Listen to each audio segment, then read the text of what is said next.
Boom. What's up, fam? Anthony Johnson here today, co-founder of the Redman Group, founder of 21 Studios, 21 Convention, 22 Convention, 21 University, 10,000 other things on the internet. And today I got with me, special guest Pat Stedman, returning guest to the show, alumni speaker of 21 Summit, 21 Convention, and the 22 Convention. He's been on the Redman Group several times before. You can go and search on 21 Studios or the Redman Group channels. Search Pat Stedman in the channel. You'll pull up all his speeches, interviews I've done with him previously, podcasts, stuff like that. Awesome guy. And before we get into today's show, I want to mention too, though, you'll see that we're going to pull this up.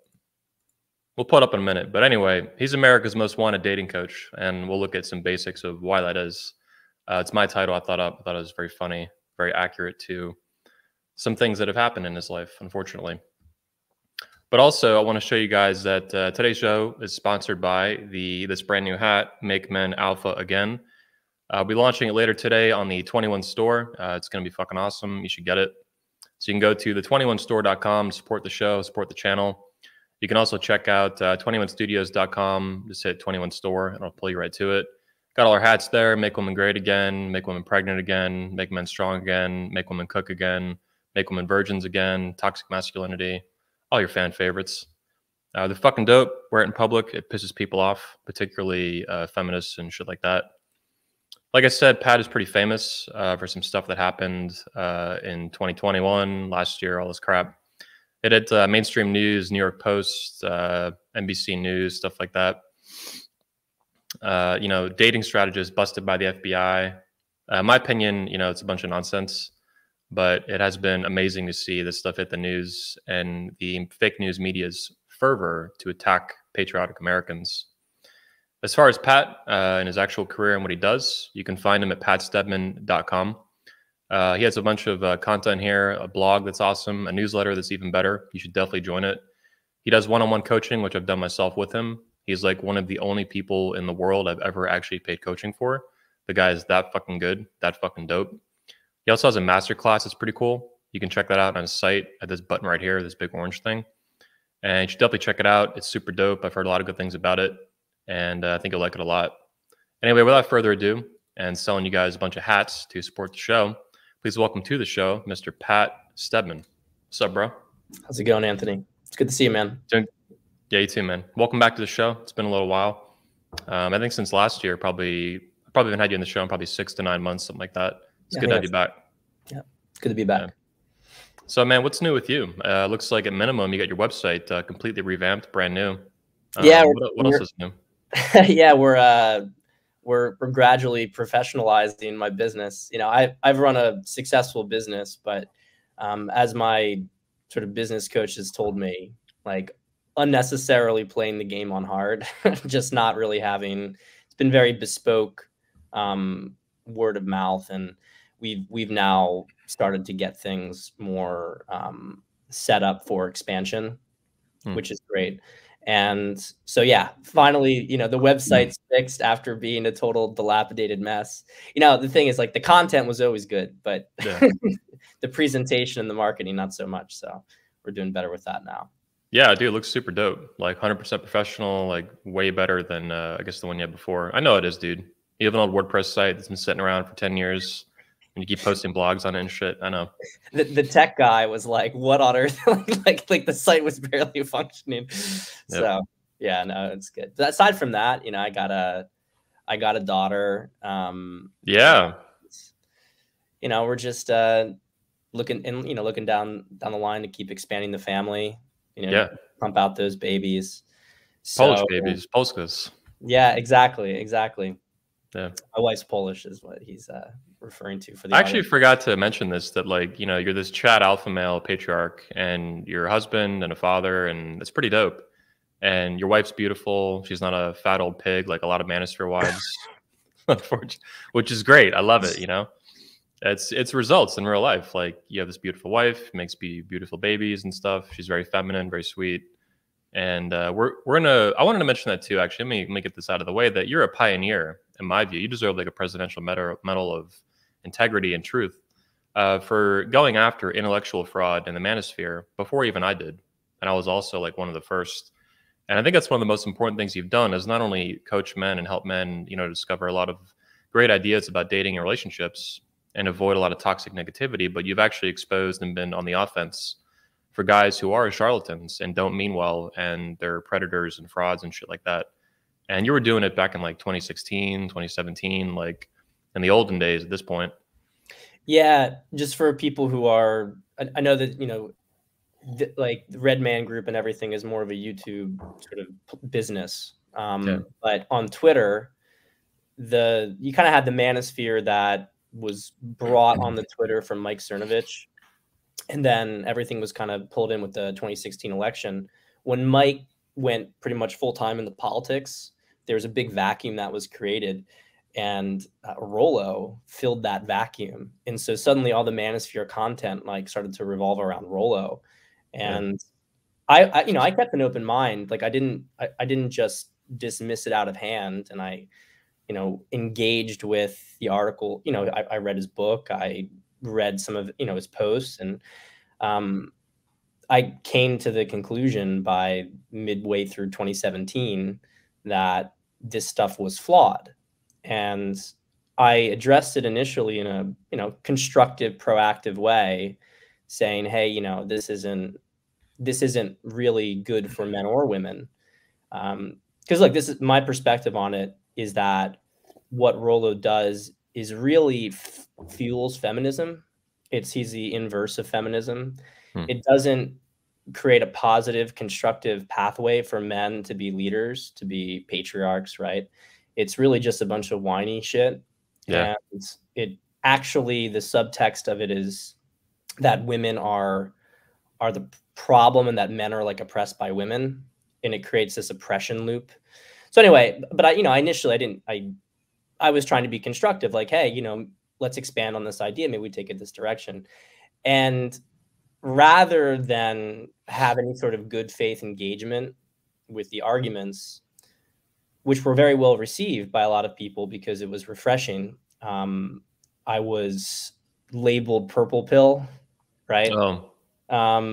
Which I didn't know what the fuck that meant. You're patient zero of the purple pill. Okay. Yeah. And so anyway, we started to have a lot of back and forth arguments and whatnot, and really humiliated him over and over and over again, until finally that led to me being blocked at the very end of 2017. He refused to be in a debate. People, he said, well, like people kept saying you guys should have a debate, and I was like, yeah, let's do it. Set it up. Well, he is the science, though. He's the science. You can't argue with science. Don't you understand? You don't understand. He's the science, bro. Alexander Cortez offered to moderate, and he was very neutral during this whole thing at that time. And and Rollo refused to do it. And look, it all speaks for itself. Gradually, the consciousness changed. I know Anthony really made a big push with that, purifying, a jihad in the manosphere against this stuff. And thanks, man. And look, I think everybody's better for it.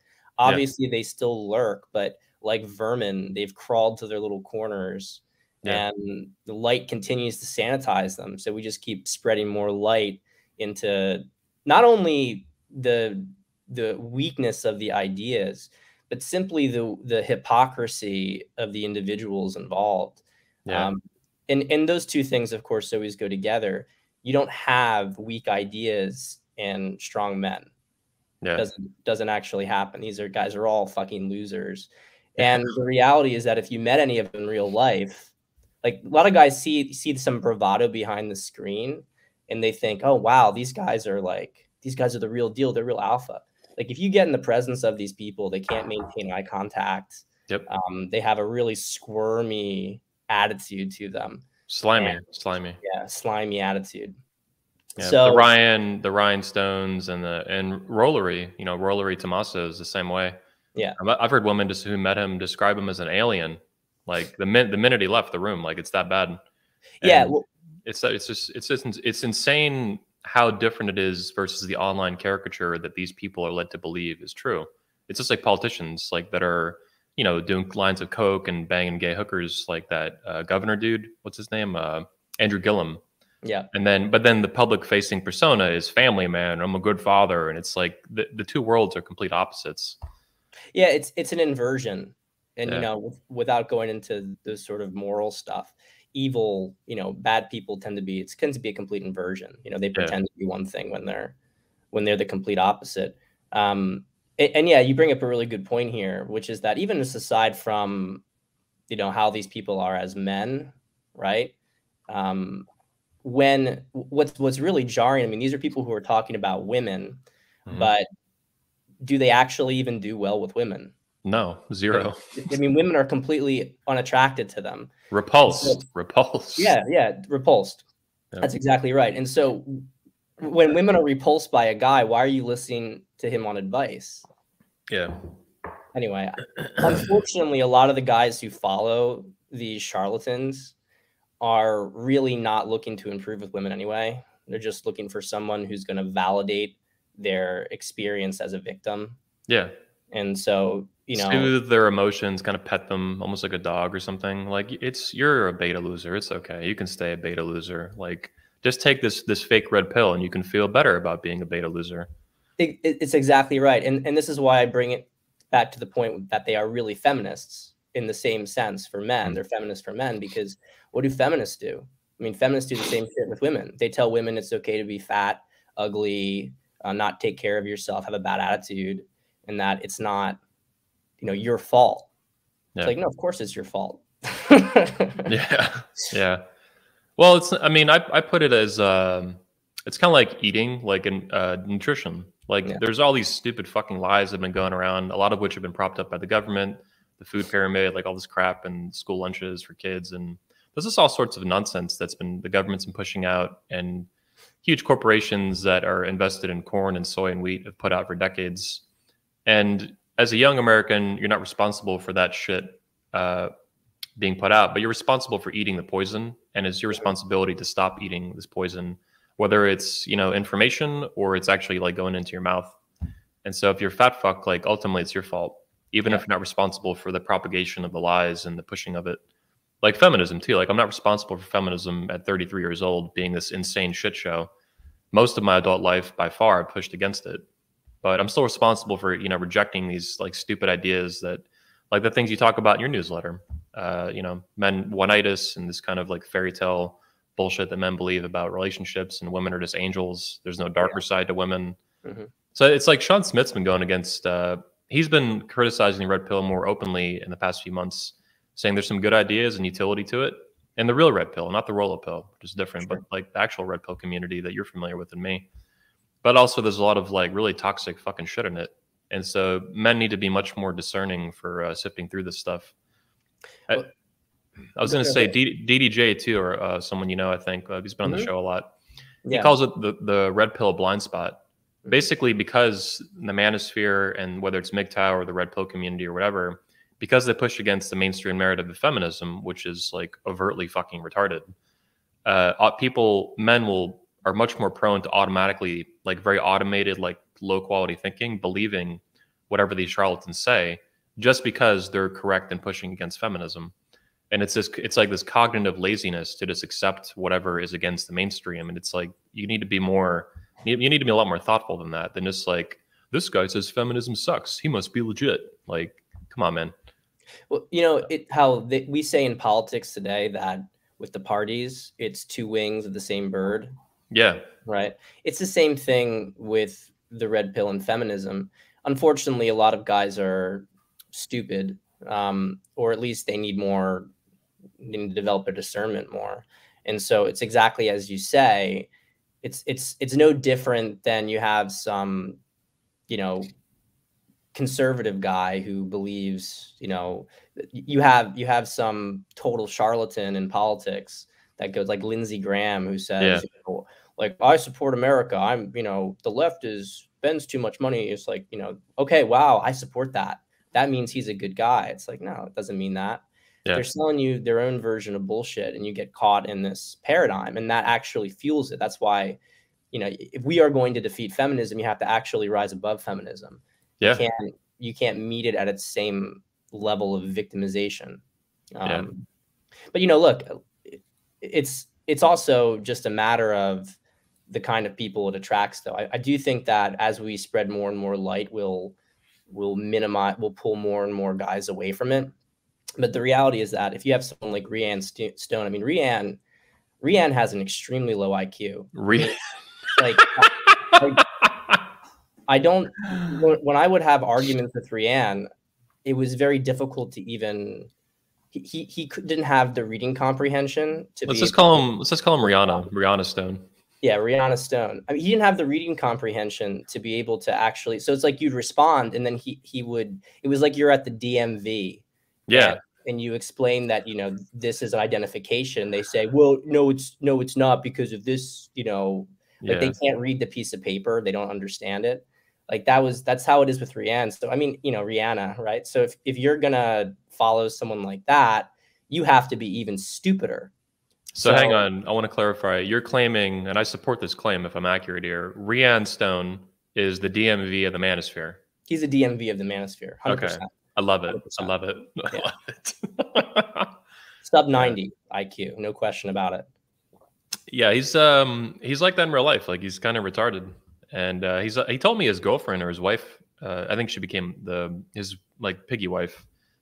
He said she was a cokehead at a party is how he met her. That's literally what he told me on the Redman group one time.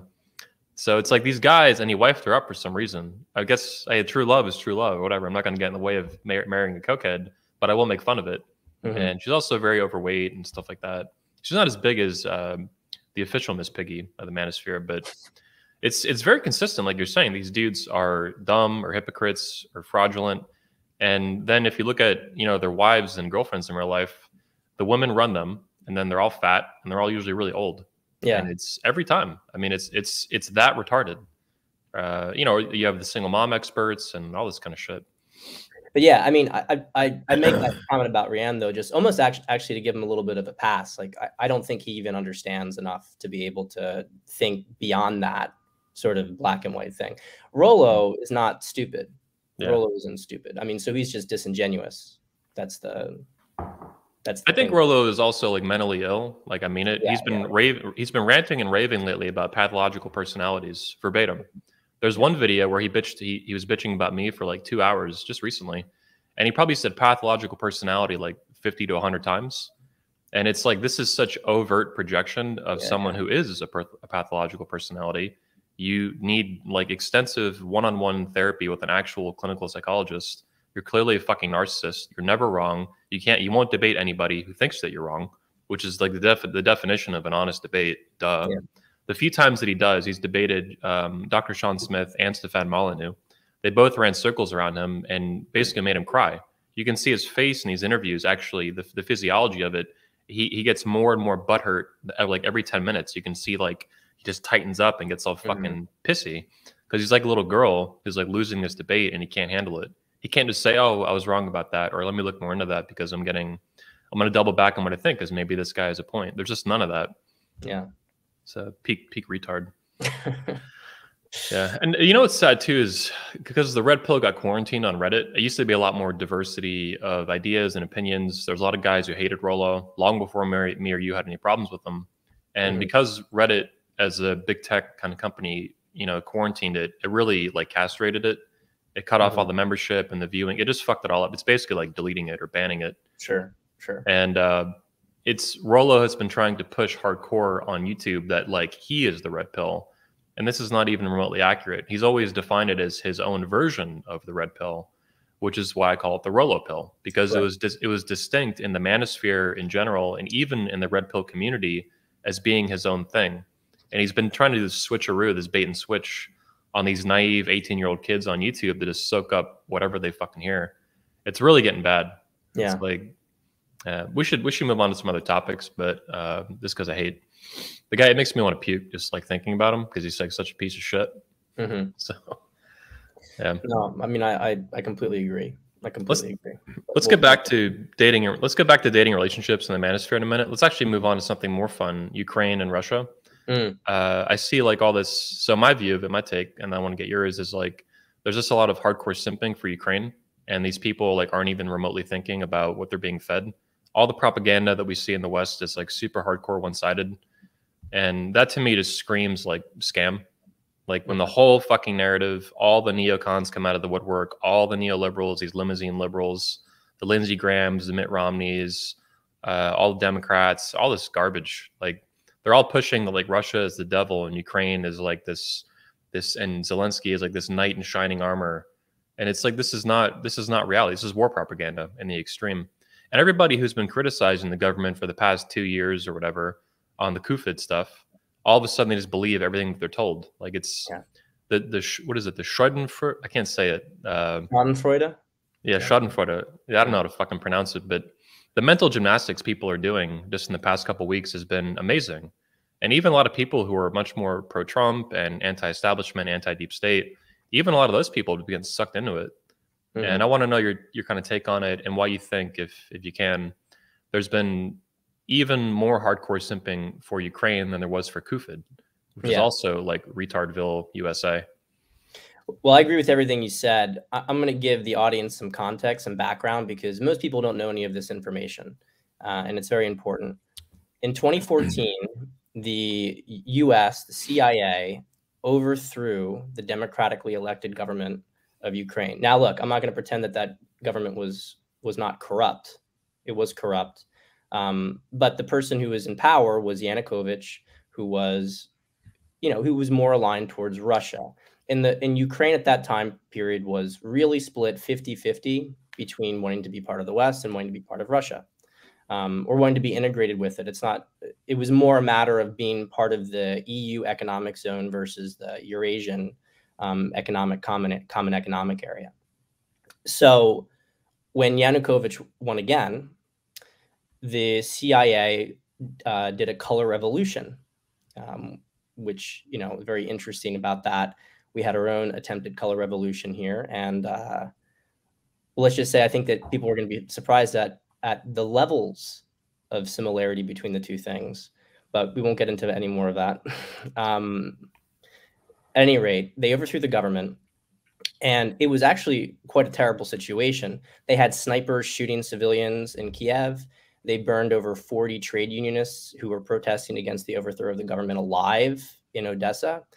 And in response to this overthrow of the government, you saw throughout southeastern Ukraine in particular, not just in Donetsk and Luhansk in the Donbass, but also in Kharkiv, right, the city that's currently under siege right now. They also had their own People's Republic that was formed.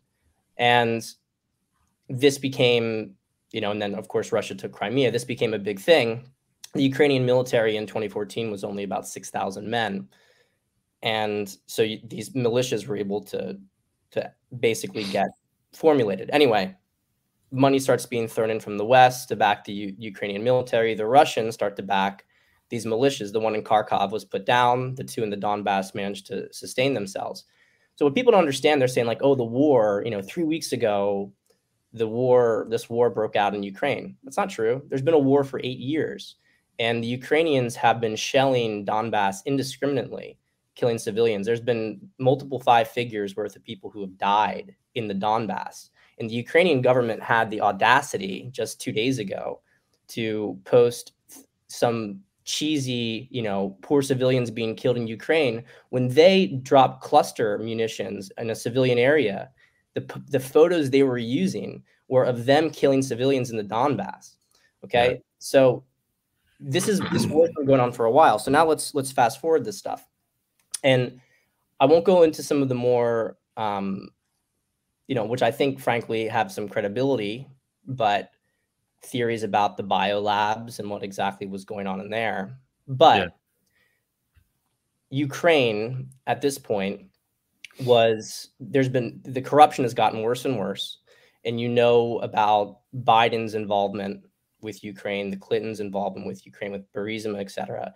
Ukraine, there's been massive financial money laundering through Ukraine, and child sex trafficking, Ukrainian girls being shipped all over the world. They're beautiful, man. I saw a bunch in Poland. I mean, they're some of the most Ukrainian women and Swedish women are the most beautiful women as a group of every demographic I've ever seen in my life. And the Ukrainian women are basically the biggest source of white sex trafficking in the entire world. Basically, wow, it's huge. If you go is Ukraine the center of corruption in like for Western like powers and shit? Well, yeah, I mean, I can really go down the rabbit hole with people. You know, everybody talked about those pallets of cash that were shipped from, you know, Trump was talking about this, how Obama gave Iran all Yeah, of this cash. And but what's not really talked about is that that was only a few $billions. The most of the money, and it was 486 billion. I mean, that's almost $500 billion, was digitally laundered through Ukraine. And so the levels, and by the way, a lot of this stuff is actually connected to the election fraud. I mean, it's a whole rabbit hole. I can get down all this stuff. I'll try to stay on the more practical things from the perspective of yeah. Russia, though. Right. So you have in Ukraine, after this overthrow of the government, Ukraine quite literally has been taken over by Nazis. The Azov battalion, which, by the way, their leader just received the Ukrainian Medal of Freedom, basically the Hero of Ukraine award. I saw that. These guys have SS insignia on them, tattooed onto them. They've crucified people alive, and there's overwhelming evidence corroborated over and over and over again that they are using civilians as shields in the war. And look, you may not like Russia. You don't even have to think the Russians are good or that they care about Ukrainians, which I would dispute, because in their view, the Ukraine is basically like the southern US. It's kind of like you don't really have Russia without the South. If like the United States had been cut in two after the Cold War, if they had lost, it's a kind of similar dynamic for them. But putting aside all that stuff, even just speaking from a completely practical matter, the Russians have no incentive to kill civilians. So when they have this, I'm not saying they haven't killed civilians. Of course they have. It's a war. But in the first 2 weeks of the war, the Russians killed this is by the UN estimates, right? The UN, this is not Russian estimates, killed 561 civilians in the first 2 weeks of the war. We killed 15,000 in Iraq in the first 2 weeks of the war.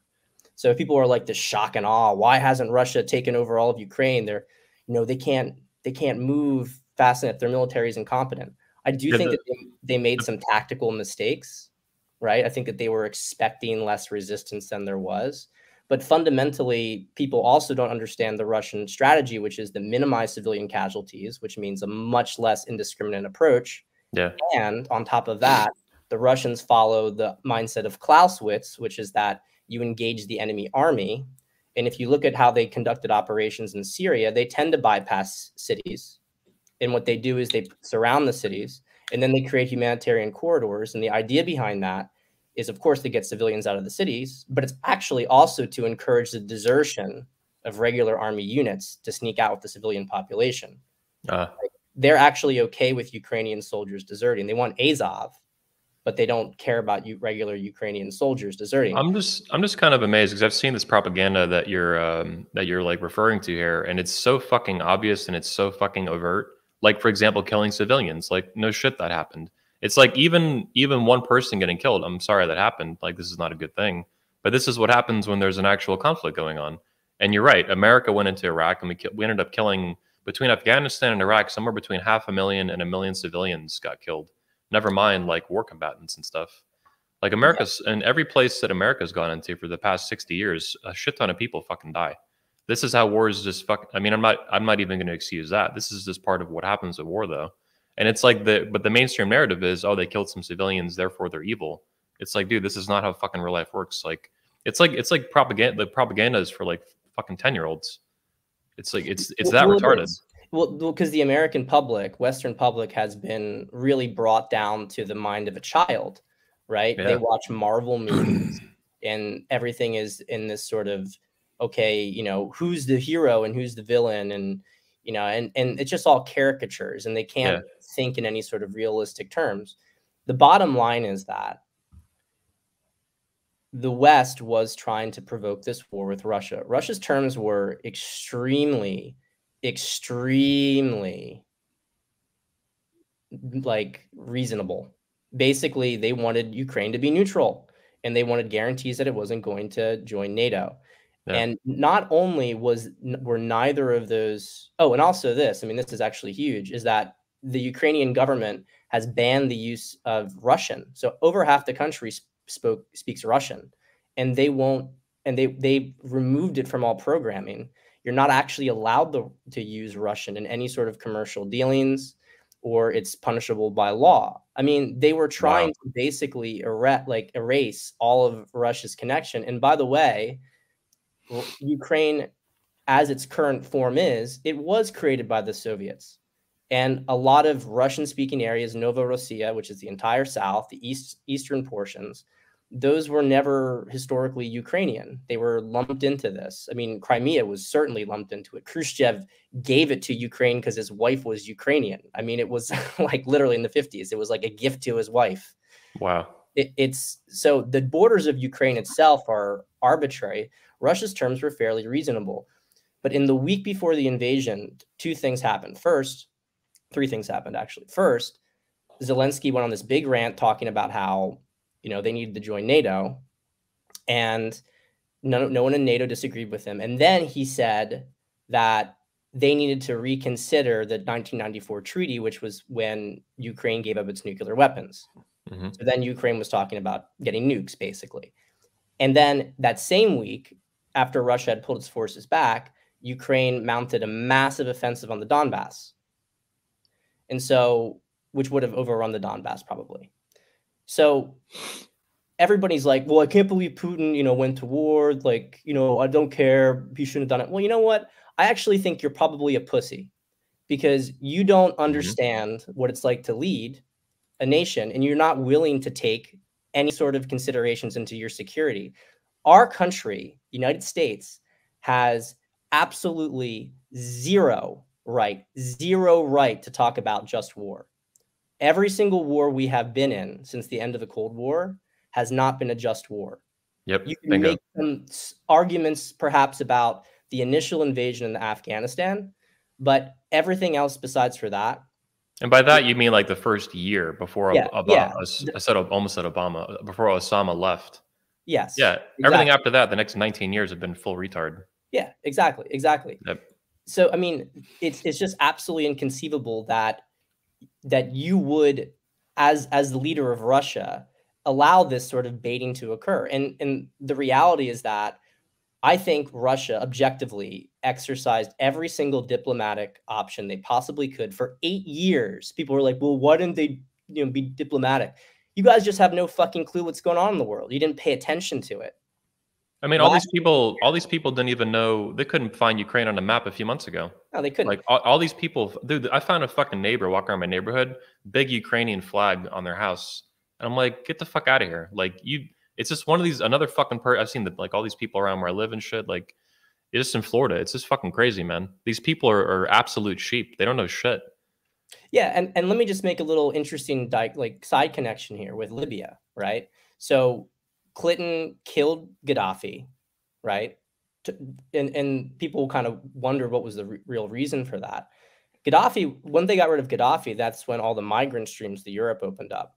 But what's also more interesting than that is that Gaddafi, when he came into power, he shut down the slave markets. And since he was removed, one of the first things that happened when the Muslim Brotherhood took over the country is that they brought the slave markets back in, where Ukrainian girls are sold as sex slaves. So if you really go down this rabbit hole, you can see all these connections here. But Zelensky, let's look at Zelensky. First off, Zelensky's not even Ukrainian. Okay, he was an actor. He's in drag, actually, as an actor. Yeah, I've seen. And from what I can understand, based on some stories that they're trying to get ahead of, there's probably information going to be leaked that he's gay and that he does a lot of that kind of stuff. Where's he from? He's not Ukrainian. What is he? God, I forget where he's from. But he's not Ukrainian by birth. Okay. Yeah, I actually forget the exact location. But at any rate, like, he's an actor. The whole thing is a put on show. But he's not controlling the country. The two, he's being on one hand controlled by the US State Department and Biden because they're trying to cover their tracks and everything. And also, on the other hand, by the Nazi thugs around him. And they really are Nazis. I mean, sorry. Like, everyone's talking about, like, punch a Nazi. This is the funniest thing about it, is you see all these people who are, like, allegedly, anti-fascist, hate Nazis. they are now the biggest supporters of the only really true Nazi group in the world. Yeah. But look, the bottom line is, regardless of all this stuff, you don't have to, as you can tell from this, from an arguments perspective, I'm a little bit sympathetic to Russia just because I think in terms of realpolitik, they had clear interest here and we continued to provoke them. I mean, when we signed the agreements at the end of the Cold War, it was very clearly stated that we would not expand NATO eastward, and we did that. But also, you're under no delusion that Putin is not some angel. Like, because I'm No. with you on all this stuff, but I'm not stupid. This he's done a lot of rough shit over his life. People have died, whatever. But I believe that I think he has his own interests in mind and the interests of Russia. Actually, I believe that. Like and that's a lot more that can be said about places like leaders of France and Germany and Britain and stuff. Their leaders are all fucking sellouts. Macron and the Germans and Boris. These people are all just fucking puppets for other people, like the Soroses and the Bill Gates of the world. Well, let's look at it from this perspective. I mean, there's no question Putin's ruthless. I mean, he's killed journalists, jailed opposition people. I mean, he is like Zelensky. Yeah. Well, this is the thing. So I want people to understand some contrast stuff here. So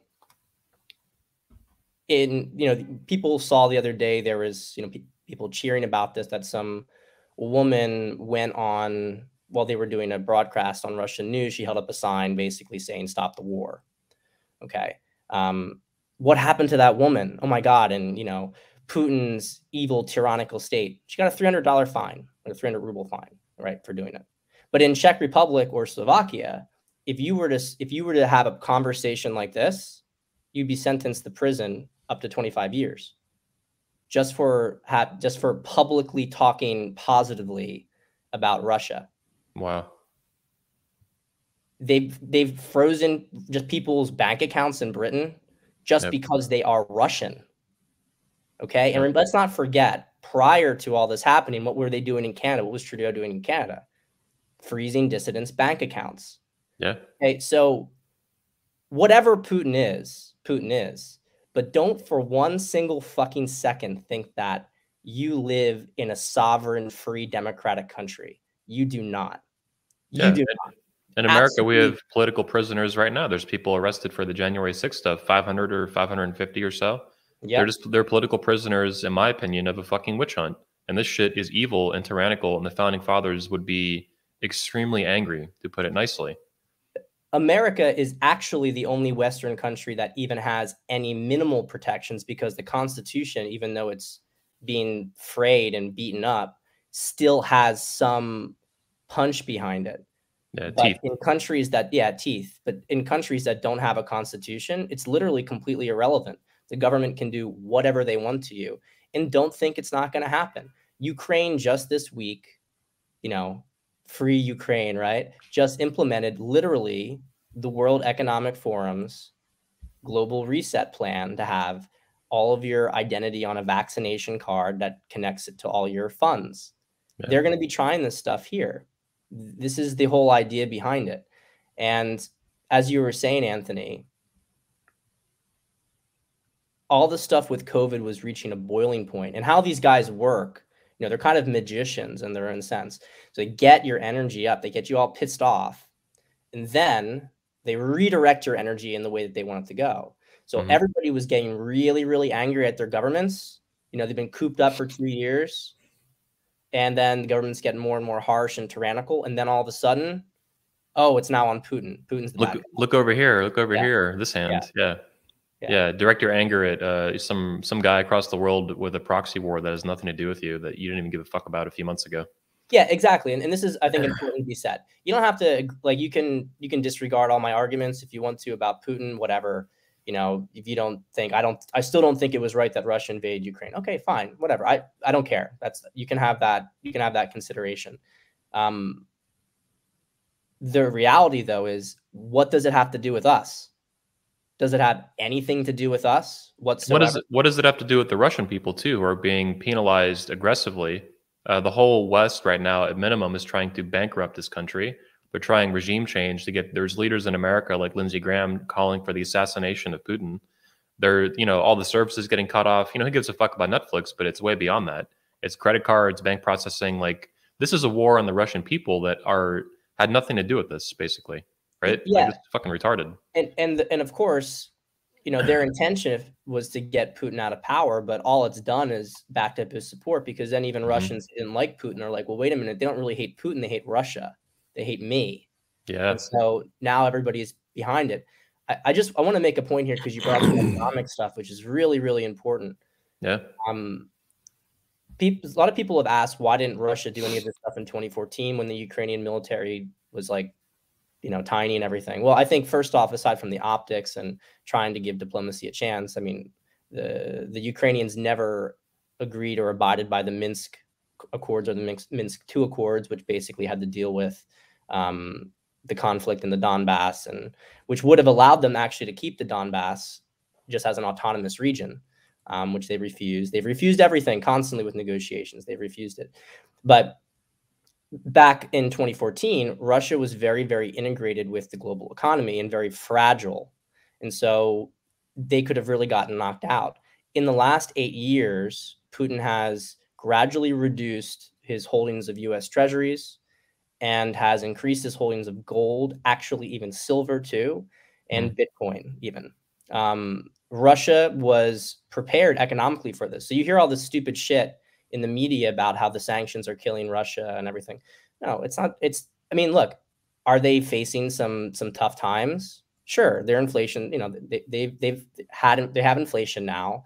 The value of the ruble dropped, but the public is aware of it. The government stabilized it. There's no bank runs. They've prevented all that stuff. And the reality is that in 6 to 12 months, Russia is going to be completely fine, because Russia has spent time building alliances across the world, making its case very clear. China is completely on board with Russia. And by the way, so is Saudi Arabia, so is the UAE, so is Brazil, so is India, so is Venezuela, right? We were so pathetic, we had to go to Venezuela, because by the way, Russian oil and Venezuelan oil are of the same style. Like, you might ask, why do we have to get Russian oil?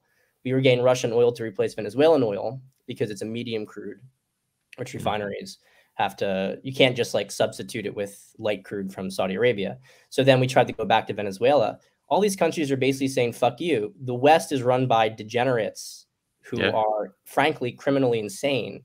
Yep. And even though I think the CCP is an evil scum country, and even though you can say Russia's more of an autocratic state, they're at least run by sane individuals.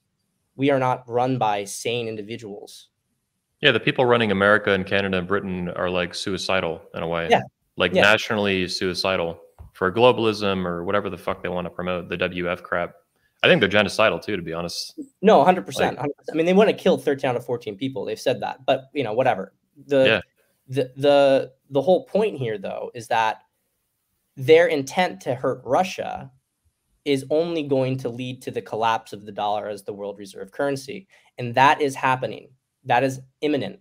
It's going to happen in the next few months. I think what you're saying too is that if I can reframe it, like what America has done and NATO and other Western nations, they're setting up by intention or stupidity, a multipolar world where the dollar is no longer the reserve currency, where America is no longer kind of the leader, all this kind of stuff. Like they're setting up almost the preconditions for a real World War III. Not even from a hot war, not even from an immediate hot war that's possible now with like a no-fly zone, but literally setting up alliances, pushing Russia to be allied with China and shit like that. And that to me is like super crazy and super dangerous, because like World War III could be easily the end of the world, way faster than anything else. This is, in my understanding, so they've been stealing money from the United States for years, and Catherine Austin Fitts has some interesting stuff with this. And if you go down the rabbit hole even more so, kind of with 9/11, et cetera. At any rate, they've been stealing money for years from the United States and moving it overseas, moving it into black budgets. And so the debt of the US has been going up and up and up. And they basically, by the late 90s, they understood that they had fucked this country to such a degree that, with the pension funds all getting moved up, being basically emptied, put in markets and stuff like that are that are like ephemeral, right? They don't actually have value. They're never going to be able to be sustained. They realized that they had bankrupted the country. And so what they're doing now is they're trying to collapse it, but give a reason for its collapse that isn't them. And then to use the collapse to move things to the central bank digital currencies, right? Which is called like an evil Bitcoin. So if Bitcoin is decentralized, limited amount, right? Deflationary and non-censorable or controllable. The CBDCs are centralized, unlimited production, and completely controllable. They can shut it off. They can tell you, you only have 2 burgers you can have per month. The rest of your burgers have to be bug burgers, right? This is literally stuff the World Economic Forum has put out. You can watch videos on it. Yep. They've done their own presentations. It's not a fucking conspiracy theory. It's their own fucking presentations. Wake up, people. Wake the fuck up. It's like the evolution of fiat currency. It's like the next level of fiat retard shit. Except there's no way out of it. Yeah. If that becomes implemented, it really is game over for the planet, because they can shut off your ability to eat or do anything. And so anyway, the war is a convenient way to kind of collapse the entire Western system that they have already hollowed out from the inside. So the only thing that I'm becoming, unfortunately, more convinced that there is going to be some kinetic action, because all this propaganda about Ukraine winning and doing well, and how Russia's planning on doing a chemical weapons attack. That's all the kind of shit that they do to pre-plan a false flag. Yep. I think there's going to be some false flag like that. And then that's going to be used as justification for NATO to come in. Yep. And Russia will hit NATO troops. Absolutely. NATO troops cross the border into Ukraine. They're going to get hit with cruise missiles. And if you were to game this out, I'm not saying that Russia's military is stronger than NATO's military. It's not. But Russia would be prepared to lose 1 million people in this war. And you're going to see Western countries revolt when 10,000 people are dead. Yep. I mean, we have zero will or capacity to fight this right now. Russians too have a history of fighting like these kind of crazy odds. Like they lost millions of men in World War II, way more than like America and Britain did. The low estimates of what Russia lost was 24 million people in World War II. I mean combatants though, not like you're talking more about like genocide and famine and shit like that, right? No, I'm talking about combatants. 24 million. Oh, combatants. I don't know. They lost a further 20 million civilians. Yeah. That's pretty wild. 40 million people, in insane numbers of people. They lost more than all of Western Europe combined. I think this is why too America is so. It's one of the reasons America, the boomers, whatever, all the way through now, even before them, were so insulated from like the real consequences of what Europe went through and Russia and China. Like these people have lost. America lost so little in World War II. Like nobody's. Europe was blown to smithereens. There was genocide. There was massive war. There was famine. There was cannibalism. Like none of that shit was happening in Kansas and Texas. Have you heard about mass cannibalism and genocide in Arkansas? No. Like this country has been so fucked. Our grandparents, even people who went to war, they saw a lot more obviously up close. Like my grandfather was in World War II, but this is just like it's nothing compared to what these people have been through. They lost tens and tens of millions of people. A lot of these countries, all the way through. So it's like China killed 54 million Chinese, starving them to death. There was the Holodomor, like the genocide. Like America's just, and Canada too, just so fucking insulated, and I think it's really had consequences. Not only geopolitically and politically within our own countries, but all the way down to like masculinity and femininity and shit. That's why it's part of why things have gotten so fucking crazy. Yeah, and no, 100%, 100%. I mean, America lost more people in the Civil War than it did in every other war it fought combined. So you go back to 1860 and 1861. I mean, the population of the U.S. was, I think, about 7 million in the South, and it was like maybe 3 times that in the North, 3 to 4 times that in the North. I mean, and we lost about 600,000 people throughout the entire course of the war. More than, World War II, we lost, I think, only 300,000. Is that right? 200, a couple, something like that. Yeah, it's a couple 100,000, something like that. Yep. I mean, the point is that, with the exception of the Civil War, which was incredibly brutal in this country, we have not really experienced pain in war. And by the way, the modern equivalent of the Civil War deaths is something like 6 or 7 million now. So yeah, if those amount of people died today in an American Civil War, it would be the death of like 7 million Americans, which is especially in the insane. South. Yeah, I think at the end of the Civil War, 1 out of 3 men between the age of 20 and 40 in the South were either killed or wounded, and 1 out of 10 in the North were killed or wounded. And cities are burnt to the ground in the South and shit. Like all kinds of crazy shit happened. Yeah, it was absolutely brutal. So, you know, we're not going to have the stomach for that fight.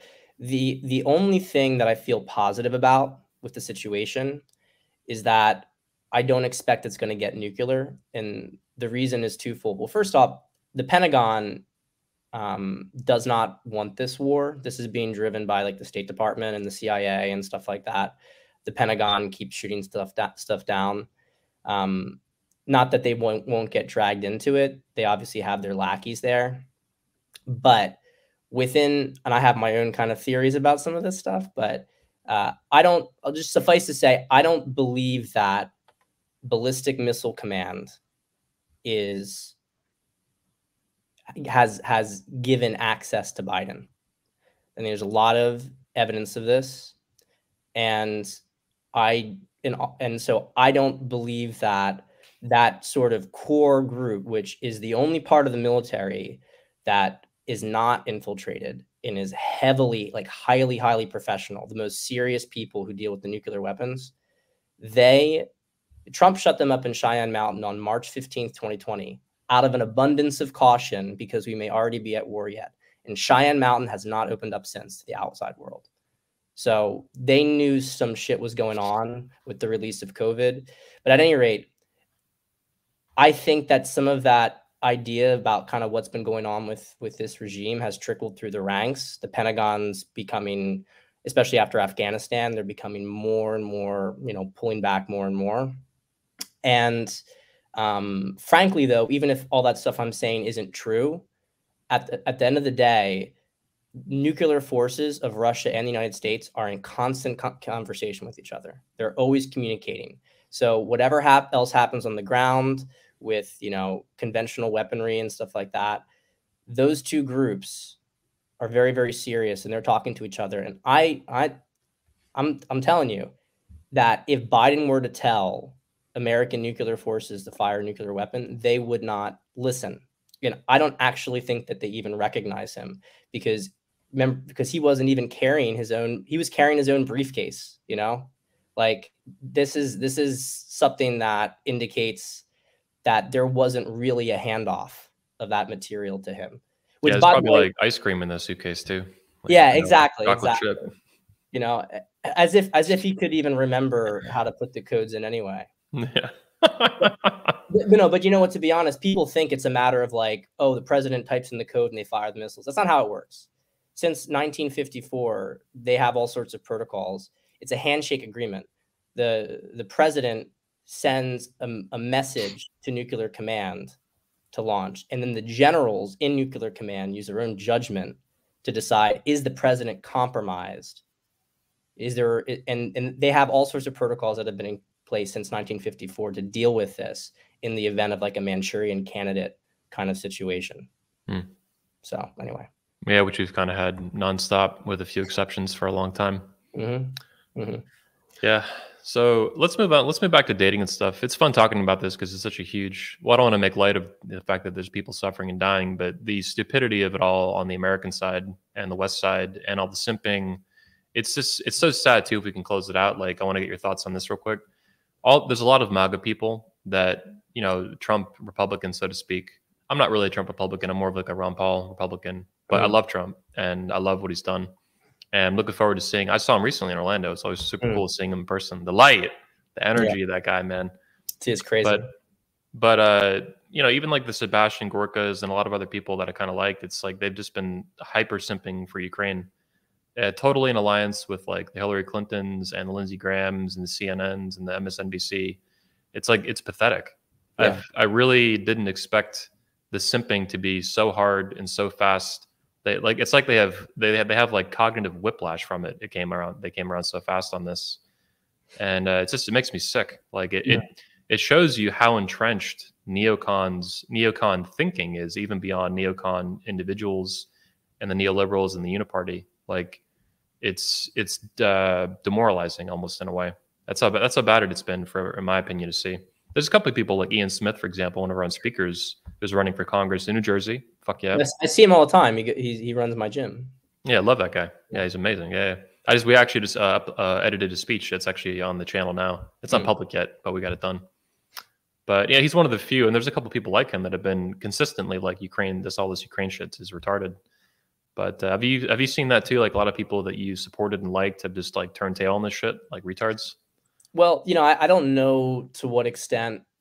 Like my personal opinion is that to varying degrees, you're looking at 80 to 90% of Congress being compromised.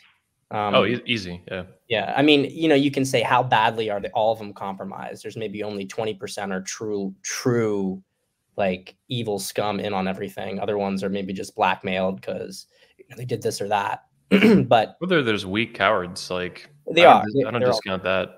No, not 100%, 100%. For the Republican Party, even aside from, any beliefs that this is just all orchestrated, they make so much of their money from the military industrial complex. And I mean, just the donations pour in whenever there's a war, right? Because defense contractors make boatloads of money. So there's enormous amounts of corruption with the whole thing. I do think many of them will start to pull back because there just isn't any support in the American public for it. I mean, I would say probably about a third of the country is maybe you think I'm being generous, but I do think about a third of the country is to varying degrees of where we're at with it. And then another third of the country is like, oh my God, Ukraine, need to send, nuclear weapons over there, immediately, whatever, just idiots. But this other third of the country hates Putin, thinks the invasion is bad, but does not want to get involved in the war regardless. Yeah. And the Republican Party is completely covered up by like 90% of the Republican Party, 95% does not want to go to the war, regardless of whether they think that, there's some justification for it and Ukraine's corrupt, or whether or not they just hate Putin, but they don't want to get involved in a foreign war. So the Republicans are not going to be able to sustain this for a super long period of time, especially because, and I'll just end on this little coda here with the economics of this stuff. If this goes to the next level, what the West did with these economic sanctions is unprecedented. Seizing a central bank's like currency, absolutely unprecedented. And they create the situation. Now they're saying in the media, well, Russia's defaulting. Well, Russia said, well, you can pay them with the dollars that you have that you froze, or if they won't do that, we'll pay you in rubles. But neither of those things are being allowed by Western sanctions. So it's like a force majeure situation that Russia is trying to pay, but it can't. And so what ends up happening is that probably a lot of these creditors are going to go against the Western countries because they're the ones who are preventing them from getting paid. But more than this, the amount of trust that's been destroyed, like the financial system's built on trust, and all that trust has just been obliterated. And you put Russia in a situation where they could have retaliated even further, but they haven't done that yet.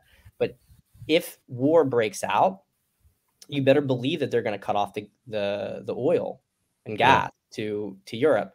And Germany is like over 90% run on Russian energy. So it's at a certain point, it becomes not even a matter of cost. They just simply won't have any gas or fuel to run the entire country. Can you imagine every single industry in Germany is going to shut down? There's not going to be any fuel.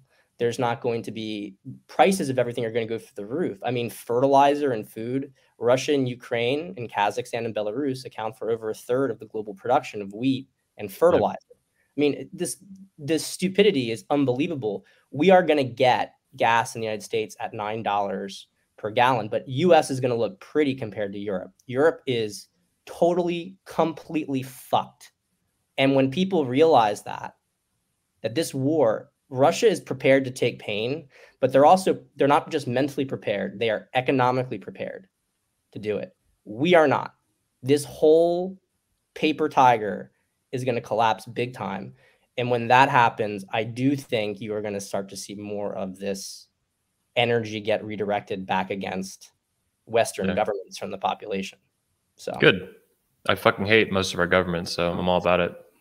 I think at minimum 90% of the federal government needs to be abolished. Like, and that's just talking about America. Never mind the state governments and then Canada and all that shit. And by the way, just for anybody watching this is just something I see happening. I'm not endorsing it, right? Just something I see happening for any of the anybody watching.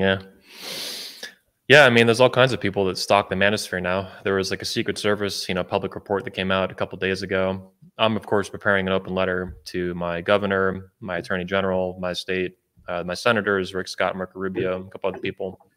I'm sick and tired of the manosphere being this, hostile propaganda to, demonize this wonderful, positive community for men and fathers. So I'm sick of it. Yeah, if they're watching, they can suck my balls and eat shit, etc. Yeah, I mean, look, it's still a free country. You still have freedom of speech. Yeah, and I'm going to use it. Let's talk about some other issues, though, from your newsletters you've been bringing up. I want to get into some more fun stuff like sex, masturbation, cheating, Tinder. Like, you talk about a lot of great shit in newsletters, man. It's a content newsletter. It's fucking fantastic. Most newsletters are just like information garbage to sell you shit. And your shit's just dope. It's mostly just like how to live a better life as a man and understand various issues. Talk to me about Tinder. Like, how have you seen Tinder evolve over the years and as it relates to the dating marketplace, the sexual marketplace? COVID, obviously, the COVID phenomena shut down a lot of bars and clubs, which were traditional places people met. Even as, in the pickup artist community, this is a big thing. That's where I learned game. Back before, being a keyboard jockey was the goal in the manosphere. You could actually go out and do hundreds and thousands of cold approaches in real life. That's what I did. I learned the hard way by getting rejected and women throwing drinks at me and, fun stuff too, getting laid and shit like that and makeouts and phone numbers back in the day. Stories. Yeah. These poor kids now just have fucking Tinder and Bumble and a bunch of only skanks. So talk to me about Tinder though, and how it relates to the modern man and even, young women that are, using these apps and stuff. What are your thoughts on Tinder? What's the Pat Stedman take on Tinder? Was that funny? I was actually talking to a client about this morning. I mean, it's fundamentally broken at this point. Back when it first started, and frankly, online dating before, back in 2015, right, when it first came out, it was great. I mean, I did a lot of online dating back in OkCupid before it became like some crazy social justice platform. Back in 2011 through 2013, and it was like a great way to meet women, and there's a lot of attractive women on there, and they were normal, right? Some maybe were a little bit more shy or whatever that they were online, but that was kind of like the golden age, because at that point people were still normal. They were still going out, they had friends, they were living life, and online dating was just kind of an ancillary way to meet people. So you'd still go out with friends and go to bars, but you didn't have it on your phone, right? Yeah. That was a big part of it. But even when you had it on your phone in those early years, it was okay, because people were getting used to it. And I think it's that people were normal. They knew how to live life. As we've gone on from there, and especially with COVID, what's happened is that people have, Tony, I'm banned on Tinder. I got banned too, like 10 times. People have become unable to basically function in normal society. It's broken people's minds. They're freaked out to go out. And to the extent that they have friends, they're very, very tiny, insulated groups. And so what's happened is that online dating has reflected more and more on that anxiety. So you have a lot of anxious people going on there. And so the algorithm, and then you also, I think, have some skewing, like political skewing with the algorithm, that is very much caters to female ego, because I guess it gets more engagement, right? But you're now having this really skewed situation where more and more, like, only this very, very tiny amount of guys are getting any sort of halfway decent girls who they're matching with. Like I've had clients who are like good looking guys, like, you know, they're in good shape, solid profile, and they either get unattractive women or older women. And, you know, they might be attractive women, but they're older than them. It's like, and it's kind of like what is going on with this algorithm that this is how you're selecting people for them. Well, these women are also, I think, getting kind of delusional and entitled. Like Yeah. they'll swipe, you know, left or whatever, left on attractive guys that they would be girly and giggly and, you know, get butterflies around it in real life. Like there's a complete disconnect between what they're actually attracted to and just the visuals of it. And they have like these girls are like, it's almost like the women are also socially retarded now, where women used to be much more socialized. That's kind of with the Zoomer chicks. I think that's kind of dissipated, and they're also now like they're just as retarded as the red pill retards, as far as I'm concerned. The worst of them. No, 100%. They're super anxious. They can't. They're always like, it's like they're afraid of everything, and feel like they're. So it's like they need to go through these intermediaries to be able to kind of modulate the, you know, conversations for them. And of course there is this ego aspect to it also, which is that they get presented with, you know, some guy who maybe on paper is super, super attractive and everything. So they're like, okay, I want him. Well, the reality is that if that guy is even going to see you, he's just going to fuck you. That's it. I mean, there's no sort of realistic pairing. It's all like an ego and entitlement thing. Dude, when I used to be on Tinder and Bumble, I would swipe left on like 90-something% of women. Yeah. Like, they're all just fucking gross and fat, and it got worse every year. Yeah. I mean, at this point, I really have to say that there was like a brief uptick of it being good in the very beginning of COVID, because a bunch of like regular people went on who normally wouldn't. Yeah. But this is another variable, actually, which is that a lot of the more normal, healthy people, when they get on that app, they're like, what the fuck is this? And then they get off of it. And so it's becoming more and more of like an insane asylum. Yeah. So there's also that element. It's a corrupt shithole like Ukraine. Yes. Yes. No, 100%. I mean, the kind of rule with online dating now is that, and it used to be able to filter for it much more easily, but you really want to get girls who have only been on the app for like less than 2 weeks. Because if you get girls who have been on it for months, I mean, there's just zero, like they're totally fucked up. Yeah. So heartbroken, fucked up, jaded, you know, they've been, you know, just whatever the fuck. Yeah, I agree that they have to be fresh to it, have to be new, fresh pickings. I'm just going to seed this right now. I'm seeding it. There is actually, I'm working with someone on developing a different dating app.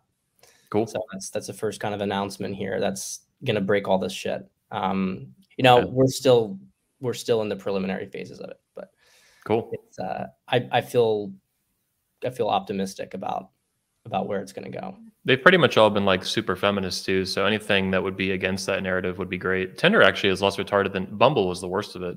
Yeah. The CEO is like overtly hyper feminist. She used to be, I think, an employee at Tinder too early on.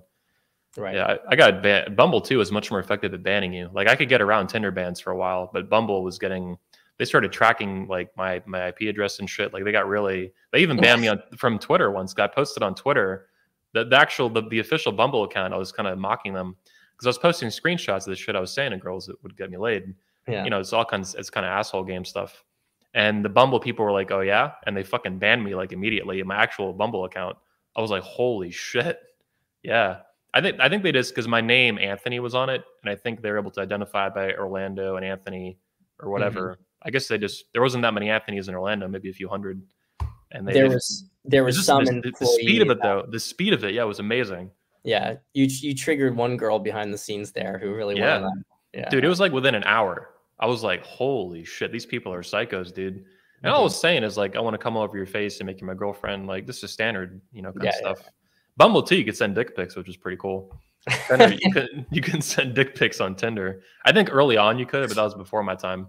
Right. Tinder was wise enough to block any kind of image sending. You can only send like Mhm. GIFs and stupid shit like that. I had fun with it though, man. Back in my heyday with it was 2016, 2017, 2018. I had a lot of fun with these apps. It was very reckless what I was doing. I've changed my behavior since then quite a bit. I'm in a relationship now. You know, I have an actual official girlfriend, the first lady of the manosphere in training. Yeah, everyone loved her at 21, man. She made like 400 cookies by hand for everybody, and yeah, a lot of good comments from people. And I told people to be like very, very raw in what they thought of her with me and stuff like that.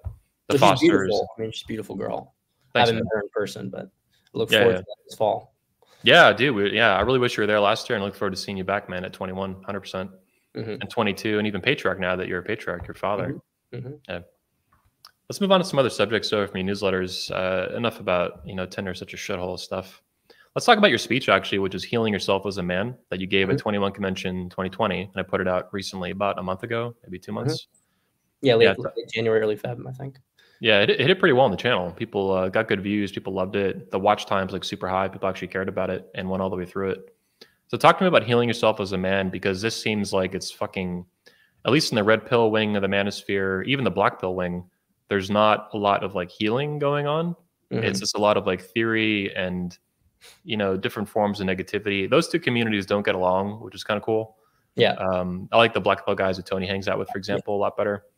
But there's still like this pessimism with facing reality, and your healing approach to facing the truth and facing reality seems a lot more white pilled, if I can put it that way. So talk to me about healing yourself as a man, what you went through in that speech, and why you think it's important for men to face their trauma and become more masculine. Well, I think a lot of guys have an innate suspicion when they hear the term healing. And I actually think it's a healthy suspicion. I mean, a lot of these words have been weaponized to frankly propagate female narcissism, for being just totally honest about it. Heal your toxic masculinity, you bigot, shit like that. Yeah. And also when I talk about healing, there are two kinds of healing, and they're actually both valuable, but they have different places. And so you have masculine healing and you have feminine healing. And actually, as a man, you might need, both of them, depending on kind of what your exact issue is. But essentially, let's give an analogy. Like masculine healing is more of like the tough love stuff, like it's constructive related, and feminine healing is more of unconditional love, right? So it's like if the feminine says, I love you just as you are, the masculine says, I love you, but you need to fix this shit, right? And so an analogy for this is, if you break your leg, okay, it's nice that your mom or your girlfriend's like, oh my God, are you okay? And it's like, wants to be there for you emotionally. But I mean, if you just have that, your leg's still fucking broken. Because a guy comes over and says, all right, put this stick in your mouth, and then they snap your leg back, and then set the splint so it can heal, right? Masculine healing in that sense can be tough, but it does help to put you back together. And so there needs to be a balance of those two things. In the speech, though, a lot of what I was talking about, I think I did touch on some of that, but a lot of what I was talking about was the relationship that a man has to himself and its connection to his father, and sort of into the initiatory process of becoming a man. And that's something that's been really taken from guys today. And the reality is that as a man, your patterns are deeply, deeply embedded in with your father, to the extent that you either become just like him or you become total opposite of him. But rarely does a man become something that is not in response to his father, become his own person. And a lot of that has to do with this sort of underlying, frustration, just of not having the relationship with his father that he would have wanted to have, which ends up being a reflection of his relationship with himself. So I do a lot of inner child work with clients, and you can look at your inner child as like basically a sub-personality, unconscious aspect of yourself that a lot of self-sabotage comes from. And so if you have a bad like as we go through adolescence, our conscious mind develops more, and we often develop an adversarial relationship with this child. So it's like the child is out there in the world and he gets hurt and he doesn't, and he feels bad. And then gradually, as your conscious mind develops, it's like, okay, well, you know what? Stop being a bitch. That if we do this, they're going to attack us. So we have to protect ourselves in this way. And that can become a really negative dynamic. And you see that a lot in the manosphere because it's guys who are trying to get better, but they are basically, it's all about self-improvement. But the subtext of the self-improvement is that they're not actually valuable intrinsically. Yeah. So so you can argue that there's like a level of feminine healing here and self-acceptance unconditionally, accepting the child, in my, terminology, unconditionally. But then there's also this piece of, in order to do that, in order to accept your child, you have to have this sort of reconciliation with your father. And even if your father's not around, you can still do this to an extent. And it's not about the outcome exactly. Like, it's nice if you get a good outcome from it and you clear a lot of bad energy, but it's really just being at peace with him and being grateful and understanding, your father was a flawed individual and he did the best that he could. And what I find happens is that when you have this kind of conversation with your father, where you challenge him on why he didn't do certain things, while also appreciating him, what happens is that the prior dynamic gets deconstructed, and you either meet your father on an equal playing field, or even you become essentially the father to your father. But the end goal of this in either case is that you frankly become a man. And as long as you are continuing to hold this sort of negativity towards your father, you're sort of implying that you're still the child and that you're not able to act as a man with agency in the world. It's all about rebelling against him. So that was a key aspect of it. And I go into other stuff as well, talking about initiatory experiences. But I think that's probably the most important part, because I've done that work with clients, I don't know, hundreds of times now.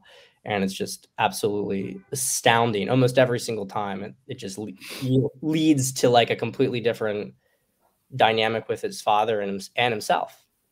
Yeah. So. I agree with a lot of that. I disagree with some, but it's interesting to hear different perspectives. Yeah, and definitely you're coming from a positive place, and I think you're helping a lot of guys figure shit out, which is a lot more than can be said about so many other dating coach frauds and shit that really don't give a fuck about anything other than their brand and making money, and really like just materialistic, like simplistic bullshit that is just pathetic. So I love that you care about these issues, and you're a warrior for the truth, and you're a fighter for it, and I love it. I appreciate that. Even when I disagree with stuff. Well, yeah, but I'll also say this. I mean, and I don't know exactly what the disagreement is, and that's okay. Like, we don't have to get into it. But to put in a context thing, for a specific kind of guy, he may have this issue where he has a lot of negative self-talk that he's internalized from his father. Yes. And so this sort of practice is really most applicable in those scenarios where a guy is very tough on himself and he needs to clear that energy out. If a guy, however, is not really doing anything, this isn't because you might have to have some of this like feminine healing energy. It's not the only answer. And in some cases, it's not the answer at all. I mean, I'm very context related with my work. And there are some guys, they're like, well, I just want to do some more, inner work and inner healing work. I'm like, well, actually, you just need to fucking do something. You need to decide that enough is enough. And why don't you sell a magic pill to fix everything, Pat? What's wrong with you? Can I just buy one on your website, dude? Just take the Pat pill. Exactly. Yeah. Exactly. Yeah. I'll tell you, everything's going to be okay. Right. You just have to keep taking it. Take one every day. I'm kind of amazed with the pill thing that I like actually the pill analogies, and I think they're useful in a lot of cases. They're not entirely, bad, but it's like these people think they can literally buy a magic pill for $20 you slap red pill on it, and people are like, I'm going to be red pill, bro. Women are hoes. I'm red pill. It's like, dude, you just dropped somebody $20 and you think you're red pilled. Like, you just bought a cheap trinket, and like you bought like a little bobblehead is what you bought, red pill, a bobblehead red pill, and you think you're like it's like no, we should though. That's what it is to me when these dudes yeah. when they buy a book of some fraud, or they send a $5 super chat, or they buy this little ebook on Gumroad from some retard who can't even get laid. I mean, it's cringe that these dudes think they're red pill, and it's like all you've done is buy the cheap imitation of a red pill, and you get scared from people like me and like you, Pat. They give people real truths that are really like I heard it described once on my channel from a commenter in one of my videos that I was featured in. A lot of the videos obviously are not of me; they're speakers like you and whoever. But he said when he watched my video, it was like he felt like it was the red pill being injected directly into his veins, like intravenously, because I was just so intense with it. And I really don't give a fuck about anything but the truth 99% of the time. Everything else, at least, is far beneath that as a distant second. What is true? What is true? What is true? And that to me is what the red pill is. It has to be about the truth, not the imitation or the appearance of truth, the actual, like, real truth, factual otherwise. Well, I love what you just said there. And I was thinking, the new Matrix movie, which, I enjoyed for some, for certain reasons. I agree with a lot of the criticisms as well. But at any rate, though, they have this scene where Neo's like taking, he has to take his blue pills every day to kind of, keep things going. And it just goes back to the fact that the truth, it resonates on a deep level. You don't need to keep hearing it over and over again. Once you hear it, it shocks you to your core, right? But lies and distortions, if you're going to maintain the illusion, they have to be constantly reinforced. And that's this whole thing. It's like, oh, I'm red pilled. But, a lot of these guys, they just are continually consuming red pill content over and over again. I mean, let's be fucking honest here for a second. Is hypergamy really that complicated? How many essays on hypergamy?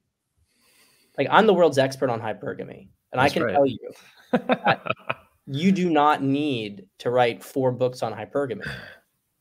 You don't need to do it. It's really a very, very simple idea, which is that women select for the best men. It's a natural thing, and they date across and up. It's basically what it is with women, that they're looking for the best men. And guess what? Men do the same thing for women. They want the most attractive, fertile woman. We have our own version of it.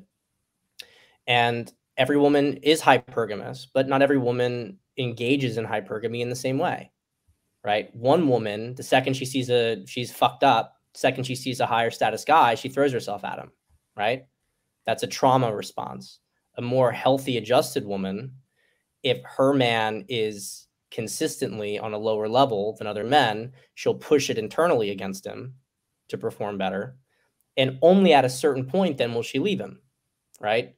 There's a difference. It's the same kind of thing with a guy. Like, a guy is married to, he's married, and his wife is maybe a little bit out of shape. And so he's going to ideally it wouldn't have happened to begin with, but he's going to be there and kind of push her towards that or if he's kind of a shithead, then he's married to a woman and he just goes and fucks any attractive girl that comes by. I mean, men have their own version of it. There's a lot of, I'm empathetic to women who have experienced this kind of stuff. They've, by their own estimations, been good wives for years, and then their guy sees a younger girl and fucks her, right? I mean, that is a big pain point among women. That's male hypergamy, whatever the fuck you want to call it.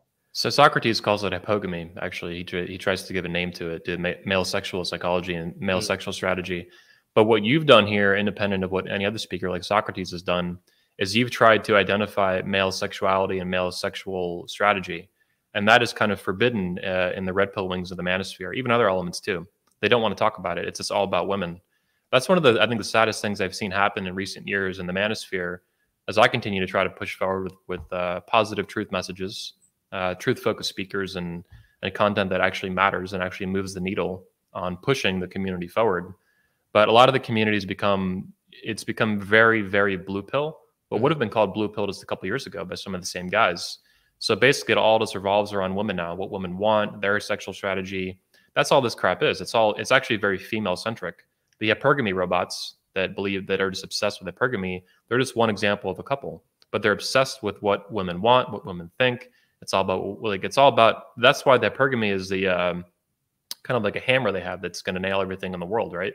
And then even if I can paraphrase Dr. Sean Smith, if I interpret his analysis correctly, he did a 45-minute video breaking down the manosphere's conception of hypergamy, particularly from the Fraud Father.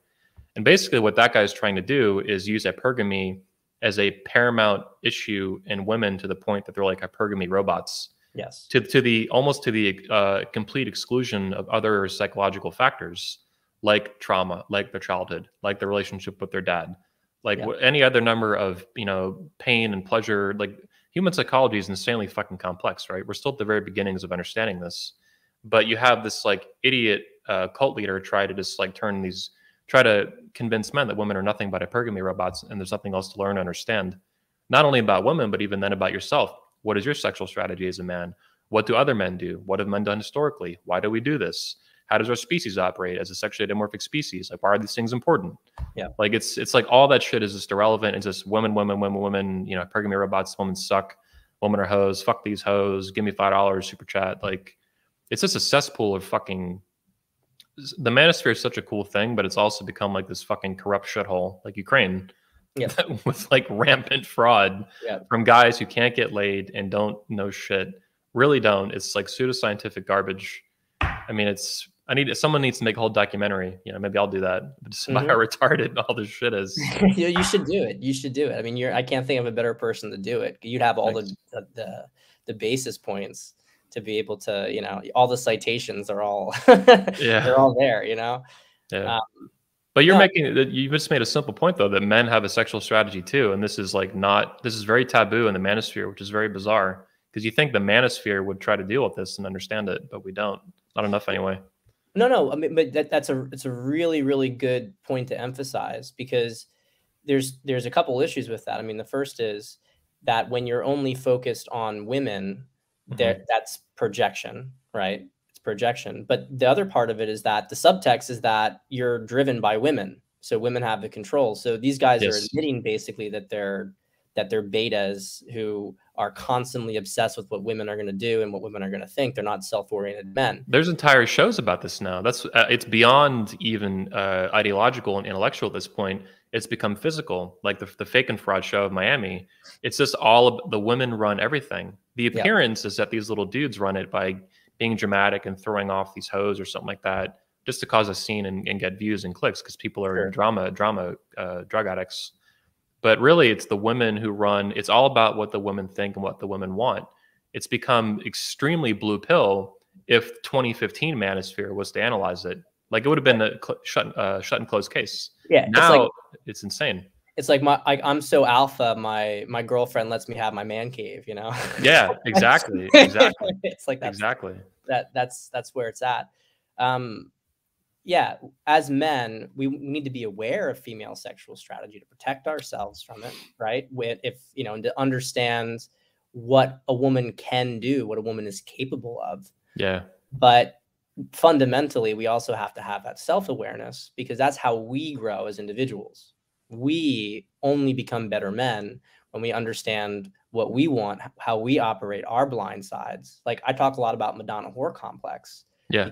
That's a huge blind spot in guys. Guys, I see people in the manosphere talk all the time about, how they want to fuck, all these, they're fucking all these girls right now, but they want a virgin to marry. I'm like, you guys are going to have some serious problems. You have no idea how your own mind works.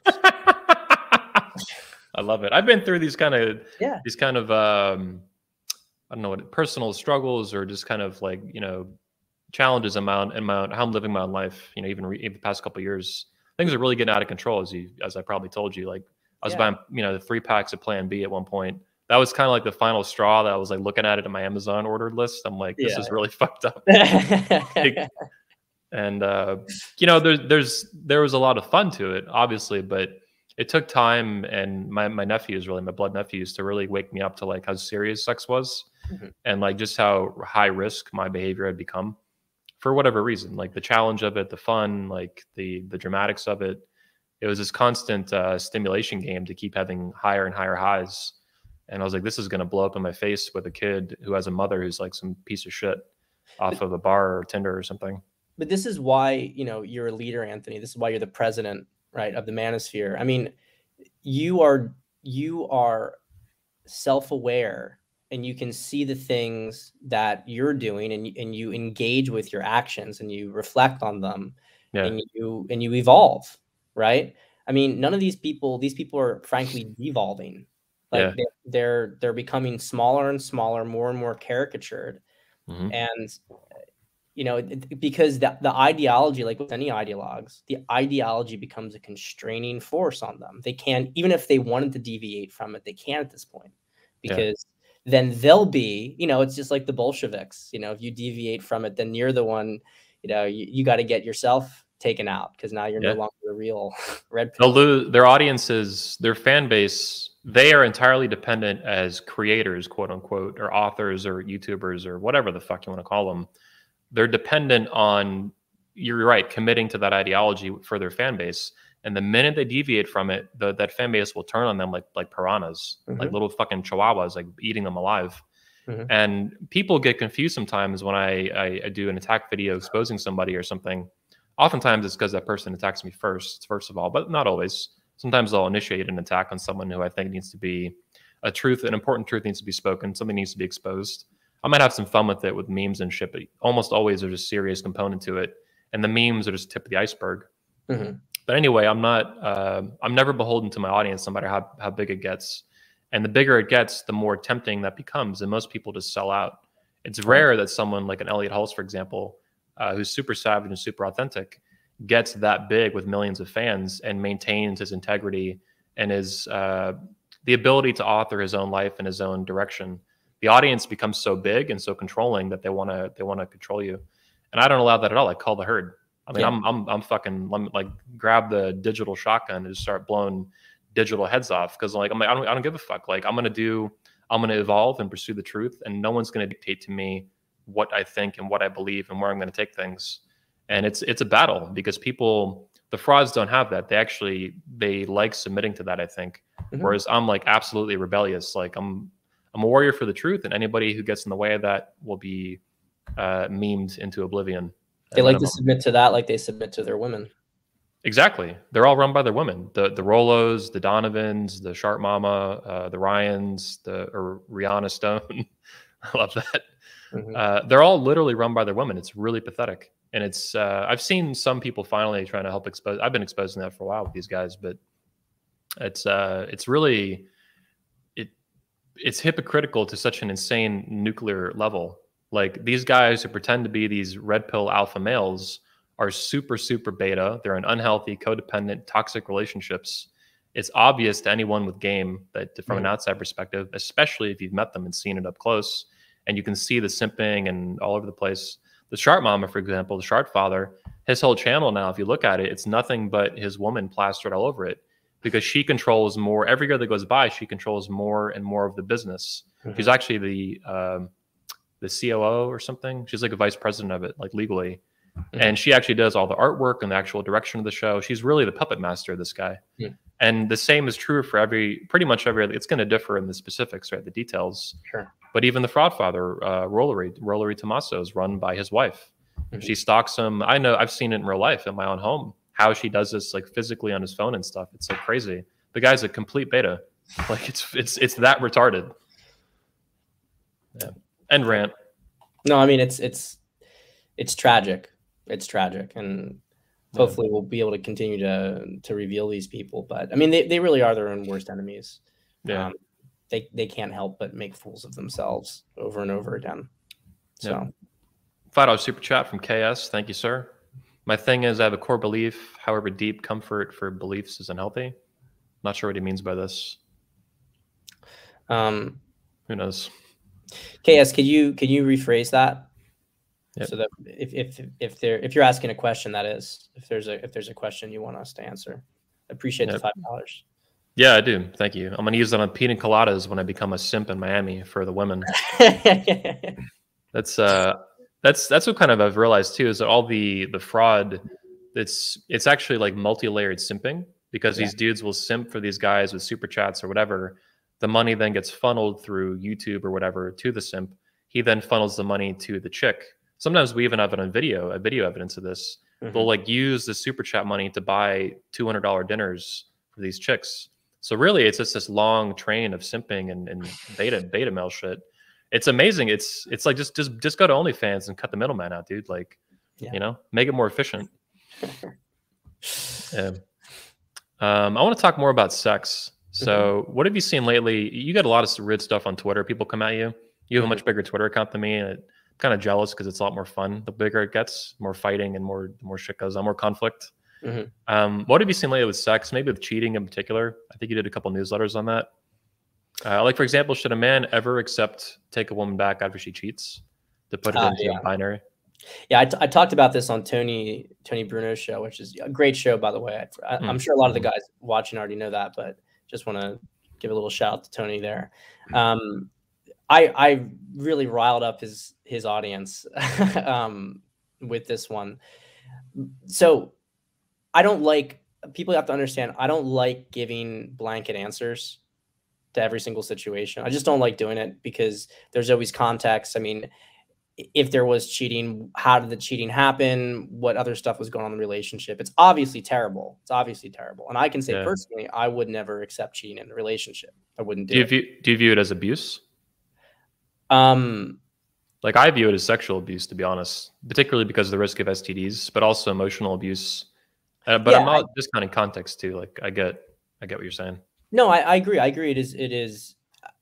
I think it's equivalent to abuse, even if that's not the exact term that I would use. It's essentially the same thing. I mean, it's actually a good point you bring up. I mean, I hadn't thought of it in that capacity, but you know, it is certainly emotionally harmful and sexually harmful to the individual. So I suppose it fits under the definition. The reason I give this very, very tiny caveat is that I do know in some situations, if you have a really unconscious relationship, like the guy is just totally, and I'll use the example of a woman cheating, right? Because we're talking to mostly an audience of men, that the guy is just in denial about dynamics going on in the relationship. He's sort of not present, absentee, isn't really engaging in his marriage. Let's say it's a marriage. The woman's trying to get his attention. Everything's sort of shut down. And then she's out and some guy takes attention to her and she has an affair. And then maybe she feels terrible about it and comes to him and tells him that he had an affair, or maybe she's caught, right? And everything comes out. Now, probably that's the end of the relationship. However, you can make an argument, and these couples frankly come to this conclusion themselves, which is that, well, the guy wasn't exactly being so great himself. He wasn't sexually cheating, but he was in his own way maybe emotionally abusing the woman. And they weren't, and there was, neither of them really knew how to get their needs met or communicate about what they wanted. And so the cheating ends up like blowing open that paradigm. Yeah. And then they're able to, from there, rebuild a relationship that inhibits that stuff from happening in the future. That does happen. I know a lot of people hate to hear this stuff and they freak out about it, but that stuff does happen. And you also have to. These sound like the exceptions that prove the rule, because there are some cases where this will work out. And I agree with the mechanics, at least, of what you're saying, if not the. I mean, it's so dicey staying in a relationship where a woman's cheated. Like, it's super high risk. But I agree with what you're saying, that the basic, if I can paraphrase it or reframe it, in my understanding, and let me know if you agree, it's like the relationship was already dead. It was a zombie, and now you just start shooting it, and it's like, you know, there's fucking guts falling out. It's like, well, it was already a fucking zombie. Like, you had a dead bedroom for 2 fucking years. You weren't getting laid. She wasn't getting laid. She was fucking depressed. You were fucking miserable. Like, the whole thing was a shit show anyway, emotionally at least. Yes. And so what did you expect to happen? That's exactly right. And those are the contexts when this stuff occurs. Yeah. And I'll also just throw in here that other elements that contribute to the parties doing this reconciliation is they usually have kids, right? They Yeah. usually have a lot of, they're heavily invested, their assets are tied together, they have children together. They have an incentive to fix things, basically. And so, look, I'll reiterate again, I personally do not like that stuff was made very clear from the beginning, and I've never been unconscious enough. Yeah. I was certainly not perfect, right? But I've never been that unconscious to have not sort of seen where things were going with my current marriage. So that stuff was always very clear from the beginning. My wife is probably more anti-cheating than I am. I mean, it's a real serious thing for her. And Is that so a Polish thing or a Christian thing or? I think it's more to do with some other things in her background, basically, that family, etc. That she has like a very negative association with it. I mean, it's a bad thing. I don't have that level of negative association. I'm like, yeah, it's bad. To be honest, like if it were to happen to me, I'd obviously be upset and I would end the relationship. Yeah. But I wouldn't have this sort of like, fuck you, you're the worst person. I would honestly be like, man, you really fucked up. Like, you really fucked this up. Yeah. It'd be more like disappointment. Yeah.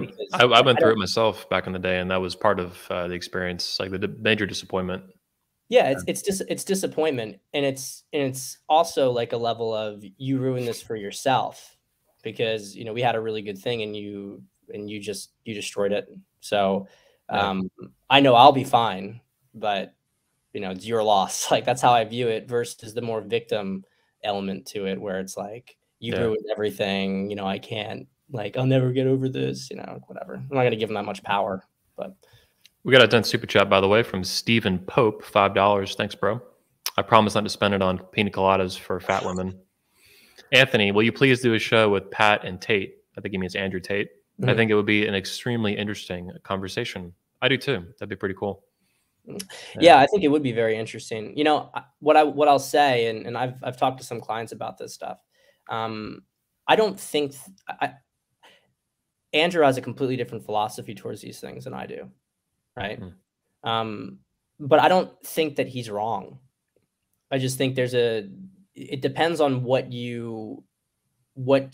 is your relationship to women and sort of having children, etc. There are two kinds of successful relationships, and one is very psychological and deep and intimate. It's kind of more like classical, I suppose you could say,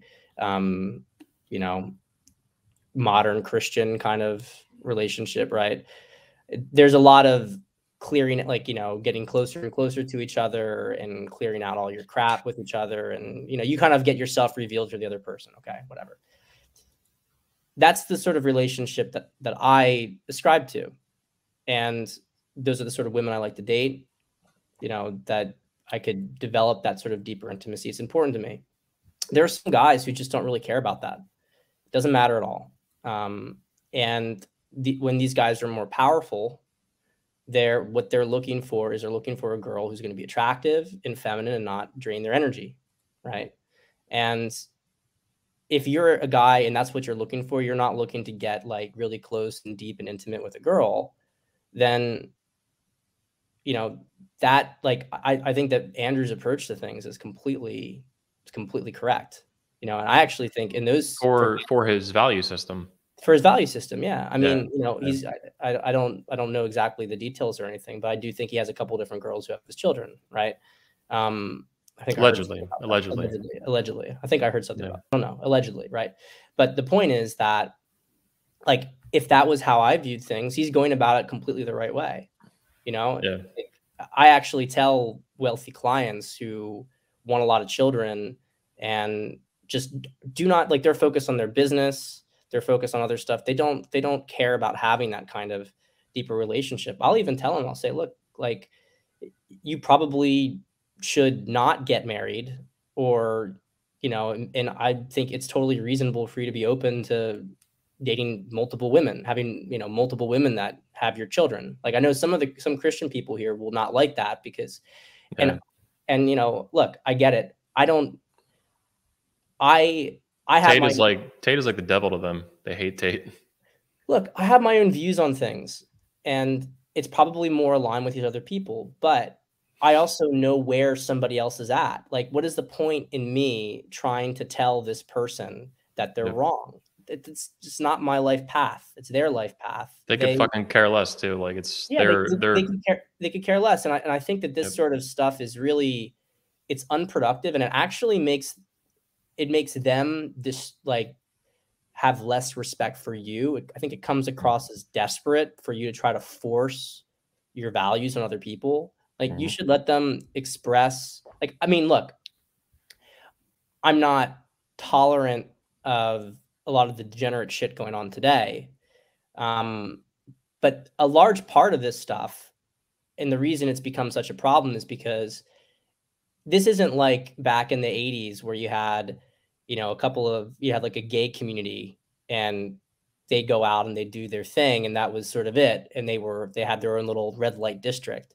Now it's like they're coming after your 5-year-olds. It's a very different situation, and they're doing it through sneaky means. It's totally different shit versus, you know, some guy who's got money wants to live his life in a different way. He wants to live it, frankly, like a lot of powerful men throughout history have lived it. Bingo. Well, you know, you got a problem with that? Go fuck yourself. Honestly, like, he's not, like, there's no reason for anybody to be criticizing him in his actions. Playboys and alpha males are a story as old as time. These Casanovas and whatever the specifics of it are. Yeah, I have no problem. I love Tate. I think he's fucking great. I don't agree with everything that he does, but I understand him. Even when he, you know, he gets along, for example, with like the fake and fraud, you know, podcasters. I don't really give a fuck. Tate's not stupid. He knows what they are. He just wants to make a bunch of money, Business and I don't really. business decision. Yeah, and I don't really fucking care. I'd rather he gets, because I like him, and I think he's a pretty legit dude. He's a fucking legit alpha male, not these phonies that fuck old fat women. And he actually has game, is actually strong, is actually masculine. And so I'm like, I'd rather he get these simps money than these pina colada fucking simps that buy pina coladas for all these fucking Miami skanks. I'm like, the money's going somewhere. It's either going to this fat green-haired skank in Miami, or it goes to Andrew Tate and his brother. I want it to go to Andrew Tate and his brother. And if they're going to be hanging out with these guys, then who gives a fuck? Whatever. And let me just also say this. I think it's a good, like, tying everything together. People need to focus on who is the real enemy right now. Like, it's not Tate. It's not Tate. It's not Tate. I find it really, really tedious when people get butthurt about this kind of stuff. It's like, focus your attention on what really fucking matters right now. It's not Andrew Tate having a couple of different girls that he hooks up with. That is literally the least fucking important thing in the world. Learn how to build alliances and focus on what really matters. Andrew Tate is not coming for your children. He's not trying to groom your daughters. Bingo. So, yeah, he's not trying to force, you know, Kufid shit into your arm, and he's not trying to bankrupt your country. He's not trying to bankrupt your country and genocide your future children and obliterate your currency to hyperinflation. There's a lot bigger fucking problems out in the world. He's not a feminist trying to, you know, chop your balls off with castration laws. Like, there's all kinds of crazy shit in the world, and yeah, he's not part of the problem. I think he's on the side of. I think Tate's on the right side of history, even if he's 100%. this kind of playboy alpha male, loves power and money. Good for him. And look, I'll just speak very plainly about it. I mean, Andrew was there for me when most of the manosphere was pussing out. Yeah. After my arrest. And so, look, I'm a loyal guy. I understand loyalty. And I'm not going to frankly tolerate anybody trashing him. So. Yeah, good. Yeah, fuck yeah. We can move on to some other subjects if you have more time. Yeah. Okay. I'm good till about 2:00. Okay, cool. Oh, good. Yeah. Although let me go take a piss real fast. Okay, yeah, go for it. All right, boys, we just got me for now. Let's look at this red pill chameleon, Jennifer Molesky. I saw someone bitching in the chat that she was a chameleon. Chameleon in the house. Of course, the dude has a pig fucking face. It's always this, right? It's always some retard. In the meantime, you guys should check out his website, which is here, patstedman.com. Definitely check it out. It's pretty dope. I have heard a lot of good things, like I said, about his masterclass, which is down here. And I can personally attest to his coaching, which you can apply for a consult here. And of course, I'm going to sell you guys some more shit while we're waiting. So buy some hats. We do also have, and we're in the process of putting up the animals, the stuffed pigs and the bears and shit. You've probably seen. I got a couple around me. There's like one up in the background. When you guys buy these hats, it supports the channel. It's nothing major. It's much more important to be a member at 21university.com. Attend the 21 convention. Go to our events, 21 Summit, 21 convention, Patriarch, 22 convention, all this kind of stuff. We appreciate it big time. As you guys know, a few months ago, we were booted out of the YouTube partner program, banned temporarily, and took a bunch of money. We ended up getting it back, but your support matters. Welcome back, Pat. I was just slinging hats in the meantime. Nice. Yeah. No simping. Don't simp for the frauds, but you can simp for 21 Studios 100%. Yep. It's not simping, it's supporting, right? Exactly. And look, actually, wearing these hats around is a statement. It's a statement. Oh yeah. I mean, you're creating tension when you do something like that. So it's definitely not a ballless move to buy one of these hats and go around with them. Dude, people love this hat. I mean, I just got this one new, but all the hats like it. Make women great again, 100% toxic masculinity. I wear them especially to the political events like CPAC, for Trump speaks and Ron DeSantis and all these people. And there's people in the hallways that just stop me to take pictures. Like they love it. I had Nigel Farage. He loved Make Women Great Again. Said that right out loud. I took a picture with him. I got to meet him, talk to him a little bit. And you'd be surprised how receptive a lot of probably not like the lefty Democrats, obviously, but a lot of Republicans and conservatives and libertarians, they love this kind of stuff. I think I've been thinking lately, not to go on too much of a tangent, but a little bit, that all the heat from the federal government on the manosphere, whether it's Department of Homeland Security, special agents like Amru Fradl, infiltrating the manosphere to subvert it and destroy it with this podcast, or the Secret Service putting out a huge document about it just a couple days ago. I think they're terrified of the manosphere positively influencing conservative politics and pushing it to be more pro-man, pro-masculinity, pro-family, because a lot of that's just talking points that are very minimal right now in conservative politics. Yeah. Whereas the manosphere is like gung-ho, like be alpha, the better parts of it anyway. Don't be a stupid fucking beta, be a fucking man, be a patriarch, be a leader. Don't apologize for your masculinity. It's okay to be a woman. It's okay to be feminine. It's okay to be submissive. There's a lot of messages that we have that they don't, but they're receptive to it. And my theory is that this is terrifying to deep state elements, because if we can push these people to be much more aggressively pro-man and pro-family and pro-masculinity and pro-femininity in women, that could change the course of American history. That's what I'm trying to do with 21 and my wing of what I do. Yeah, it's basically rolling back the last 60 years of propaganda. I mean, that's what it is. Yeah. And that's how they got their stranglehold on this country. I mean, they have gradually, I mean, everybody with a brain knows that feminism isn't pro-women, it's anti-family. Yeah. It's, and that the people who are pushing feminism are actually men who profit from the destruction of the family. Yeah. So this whole thing, I mean, when you have alpha men, you have feminine women. That's just the reality. Femininity dies in the absence of alpha men. Yep. And so, yeah, 100% it's a threat to them. It's a total threat, because these guys, alpha guys, right? I don't want to abuse the term, but it's just like men with sovereignty and agency. I do. Do you support make men alpha again? I love it, man. But that is what America was founded on. Yeah. Those are the guys. You can't actually have a republic unless you have men like that, because otherwise you just have a bunch of serfs. Essentially, they're not men. I mean, I've made this point before, that they restricted it to men who own property, because that was a very important thing. It wasn't like, even like, you know, obviously excluding all the, you know, the racist elements, whatever, at the time period. I mean, if you were a man who owned property, like you couldn't even be a white guy who didn't own property and be able to vote at the beginning of the republic. And I think that there's good reasons for that, because if you own property, it's like you have a stake. Yeah. You know, you got skin in the game. Yeah, this country was founded on small businesses, right? I mean, that's what it is. It's small, you know, family farms, small businesses. That was America. And all men who have that stuff, who are the heads of their independent households and heads of their own businesses, those men, when you have a bunch of like fucking losers who own nothing and you know, will be happy, right? Who are just constantly indulging in propaganda, you don't have a country anymore. Yeah, I think universal suffrage is a total failure. Like I'm not in favor of discriminating against Americans to vote based on the way they're born. That much I'm not. Male, female, obviously black, white, Asian, whatever the fuck. None of that. I'm not in favor of any of that crap, even the male female stuff. And I think that there's a lot of negative consequences to women voting that people didn't consider when the 19th Amendment was passed and all that. You know, for better or for worse, they just didn't. It was just kind of ignored.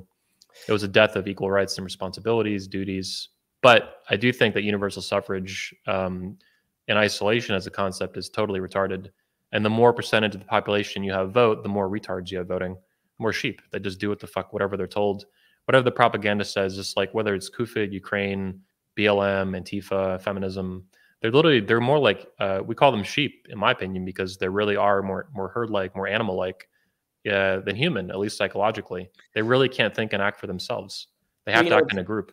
It's interesting because what is going on right now, it's like kind of like a mass scale MK Ultra, like a trauma-based mind control. I mean, a lot of these people, they've had trauma, and that's built in, that's by design, right? And so then they, you know, they're looking to authority figures to save them. And then that's what these sort of celebrity media stuff that gets propped up is.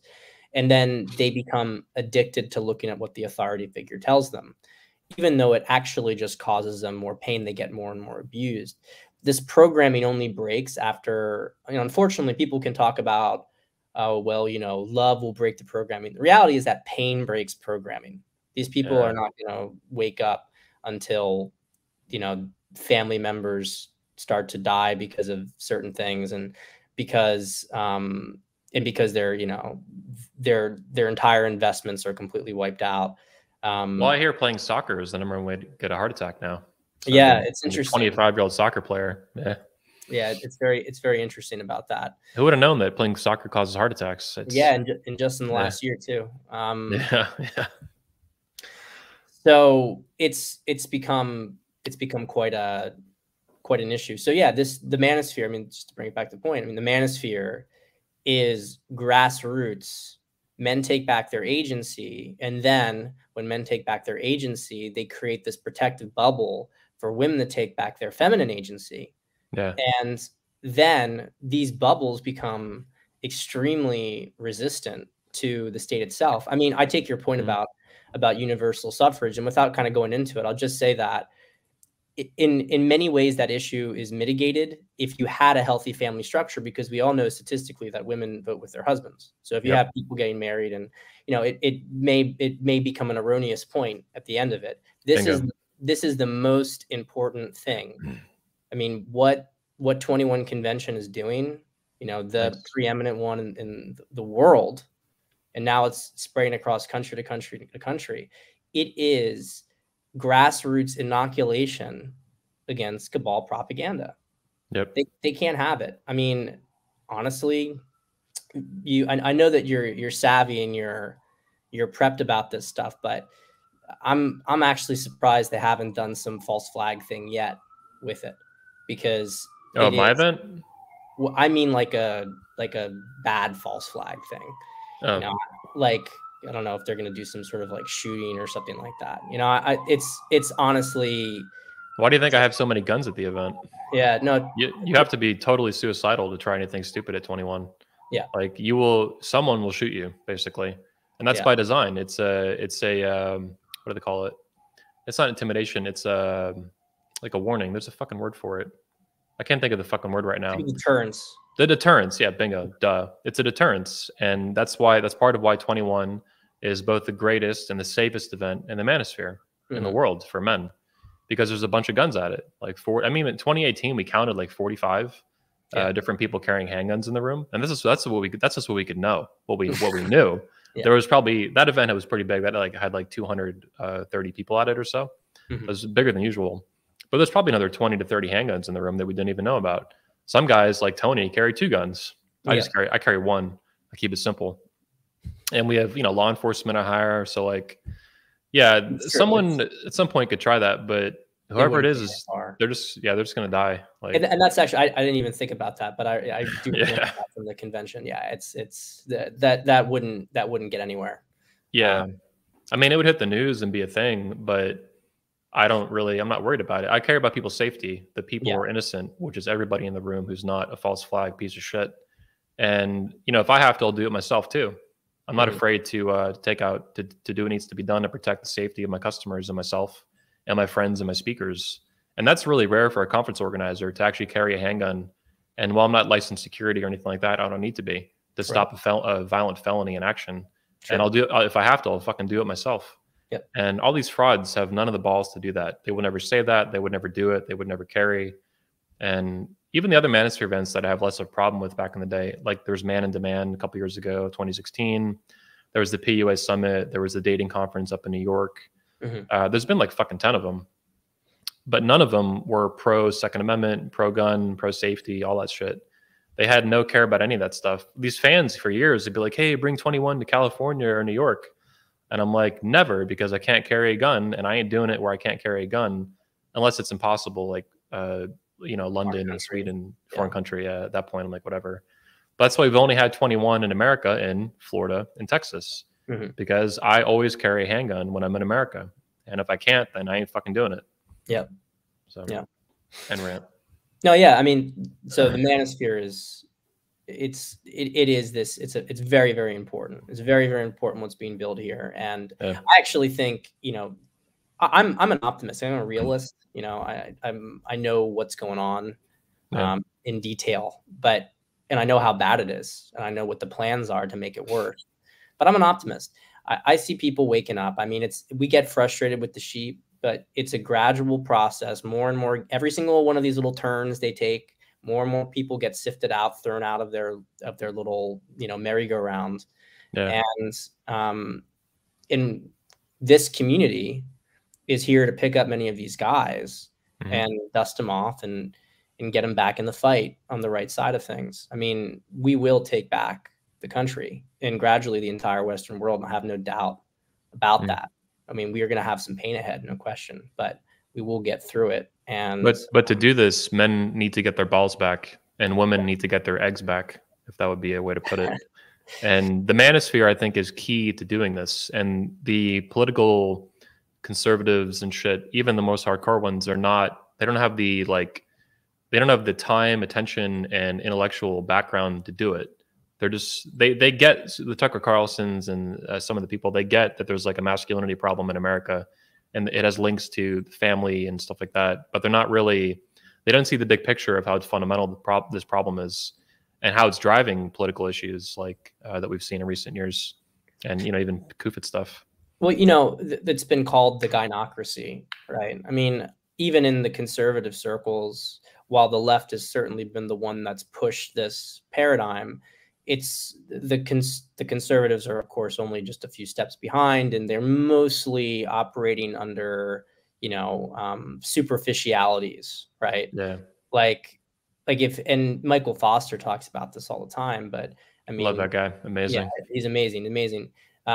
When you talk about, okay, like, well, we need more Christian families, and Americans become more Christians. Like, okay, well, what does that mean? What does that mean? Does that mean, because a lot of what's going on in these churches are completely feminized. I mean, I'm a Christian, but I see what's going on with that. It's tough to find a church that you don't have a cuck pastor, and like the stuff that they're teaching is in many ways completely, I would say inverted in many ways from what's supposed to happen. Sometimes they mean well, sometimes they don't, but either way, they're both misled, and you have weak leadership. If it isn't even male leadership, it's it's weak, and it's run by women, whether physically run by a female preacher, which is becoming a thing, a pastor, or it's just a beta male cuck pastor who's run by the women in the church or his wife or whatever. Yeah. Which is the opposite of what Christians should be promoting and should be doing and have for a long fucking time. So yeah, it's sick. It's like run by Pastor, Jack Murphy's, basically at this point. Yeah, there's a fucking guy. Yeah. But yeah, it's at best Republicans promote like beta male masculinity. Yeah. Like how can you be a better slave to your woman and your wife? And it's like, man, you're not even close, bro. Like, I get that you think they have at least a little bit of lip service to masculinity in some cases, but yeah, it's really, I really do think this is one major possibility. The federal government being hostile to the manosphere is they want to nip this in the bud before we can influence them much more so. Yeah, but they can't stop it. But they can't stop it. They pushed it too far, and people are organically having responses to it. Yeah. I good fucking luck, feds. I mean, these guys they're not on the right side of history, and time's running out. And I'm insanely persistent personally, as you know, Pat. So like I'm gonna just keep like the letter that I'm doing as just kind of the beginning of other legal mechanisms and buttons I'm pushing. Yeah. And I'm just I'm relentless. And they should be worried, because not physically or anything like that. No, not physically. But legally and morally, we'll say, I'm an expert at making people upset and angry and ruining their day-to-day life. It just causing trouble. What I'm trying to say is they're just not going to be able to succeed in manipulating and threatening people. Like, people are exactly. Yeah, that's all we're saying here. That's why I like guys like Michael Foster. Is like, the guy is a really devout Christian and faithful to his God and his religion and his beliefs.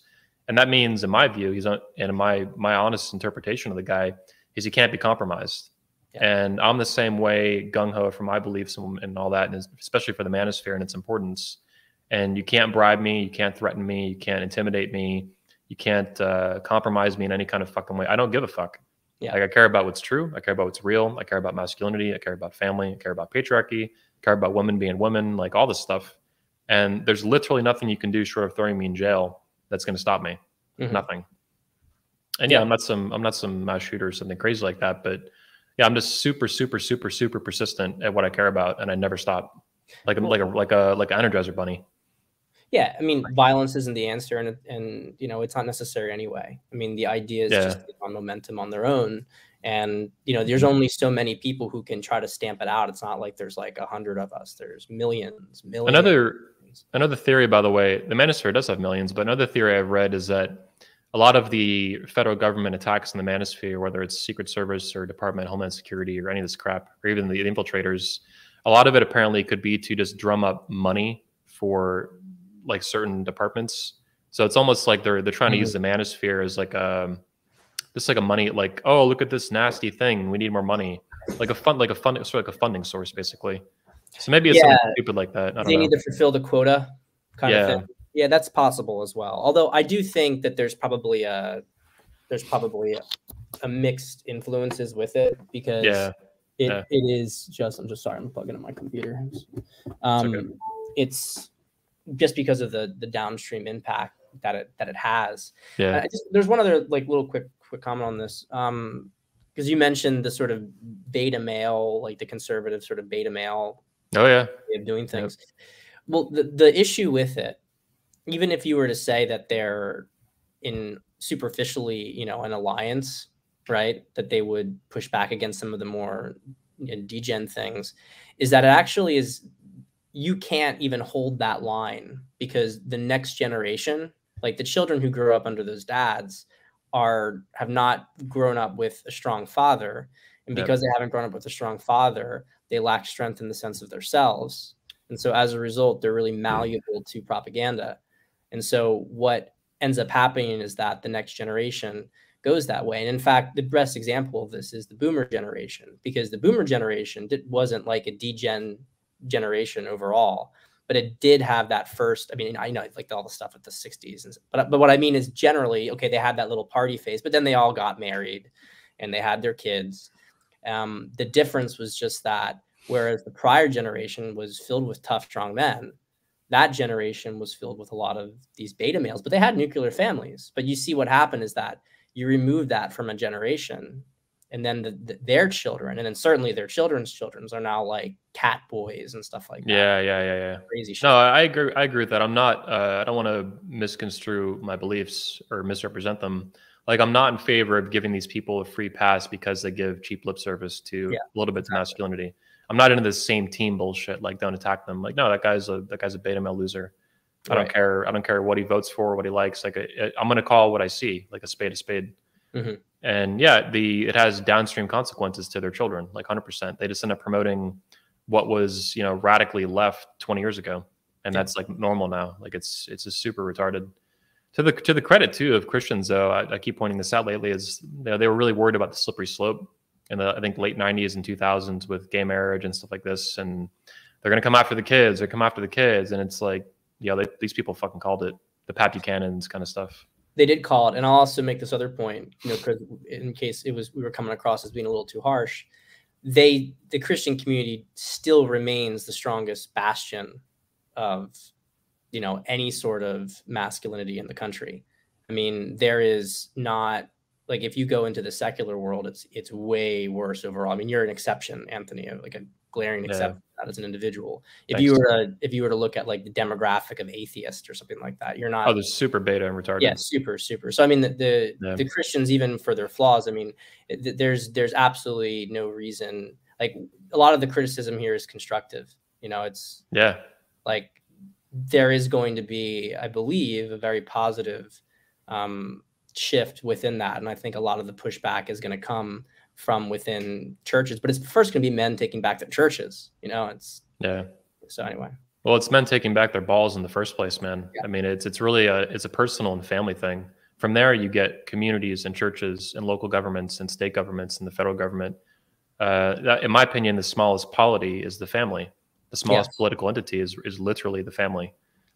So, and I'll just make a point, which I'm sure the people in the chat already are familiar with, but you really, part of the issue with this sort of beta man thing is that you can't, as a non-beta, right? You can't build alliances with them because they're too weak and you can't trust them.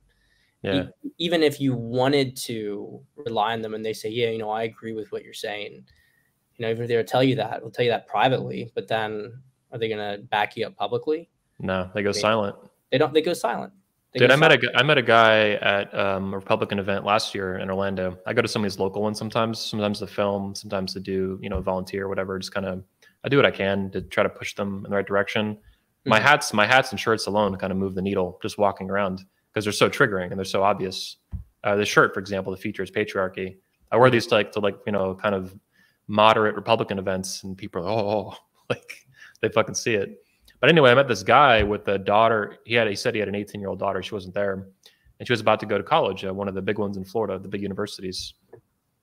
And I'm like, man, have you thought about just like keeping her home and helping her find a husband and build a family instead of going to college? Like, that's like a pretty good option. And he's just like, well, no, she already got accepted. Da da da da da. And you could tell this guy, like, it really shook him that would. And this guy too, by the way, was familiar with a lot of the issues of family court, divorce court for men. So he wasn't like some total normie. Like he knows you. I would say he's, if incidentally, familiar with some what we'd call manosphere wisdom, that these things are dangerous. He'd been through divorce court himself. But the idea that his daughter would not go to college after graduating high school and stay home, and he would help her find a husband and build a family, this was like alien to him. Yeah. What's been normal for like hundreds, thousands of years in some cases, depending on what areas of the world history you want to look at, especially America though. And like, I'm just some, 33-year-old guy. Like, hey man, like, you ever thought of that? And he's like, he didn't get mad, but he just got very triggered by it. It was visceral. And it's like, dude, this is the state of the Republican Party. Like, you're going to send your daughter. And I went into it too. I'm like, dude, your daughter's going to get on Tinder, Bumble. She's going to slut it up. I was pretty ruthless with this shit. I actually said slut it up. This guy's face, very, very casually. Like, I wasn't attacking. I'm like, dude, it's like, as you do. You just make these little sides with it. Yeah. I'm like, dude, it's a shit show, man. Like, she could easily ruin her life or some dude will, and like that's just how it goes, man. And it's just it's just a little story that I have in my head, and it's hard to forget it because it's like I know that this is so common, and this is a guy who had been through divorce court and knows that things are slanted against men and shit like that. It's even worse when you get it when you have these guys who are and these other boomers and shit. This guy was a boomer too. He's probably like 60 or something. Well, you know, you make a really good point with it. I mean, unfortunately, there's only partial deprogramming for a lot of people. It's like, so something happens to them, and so then they realize that some aspect of the structure and the cultural, you know, milieu is flawed. And so, okay, well, we need to change that. But they won't take that leap to say, well, why did that thing even come about to begin with? And like, how much further do you have to go until you get to the root of it? I mean, you know, when you got the Hydra, you cut off one head. I mean, there are multiple others. You have to get to the core of the entire thing. Otherwise, it's you know, you haven't solved the problem. And that's what you could understand. It's like, okay, well, we need to fix divorce court, right? Like, that's the problem, that this shouldn't happen. Okay. But then, you know, his daughter goes to college and then gets brainwashed. And then down the road, she gets married. Does she do the same thing her mother did to him? Right. Yep. Same thing happened again. Like, the fundamental problem wasn't dealt with. Yep.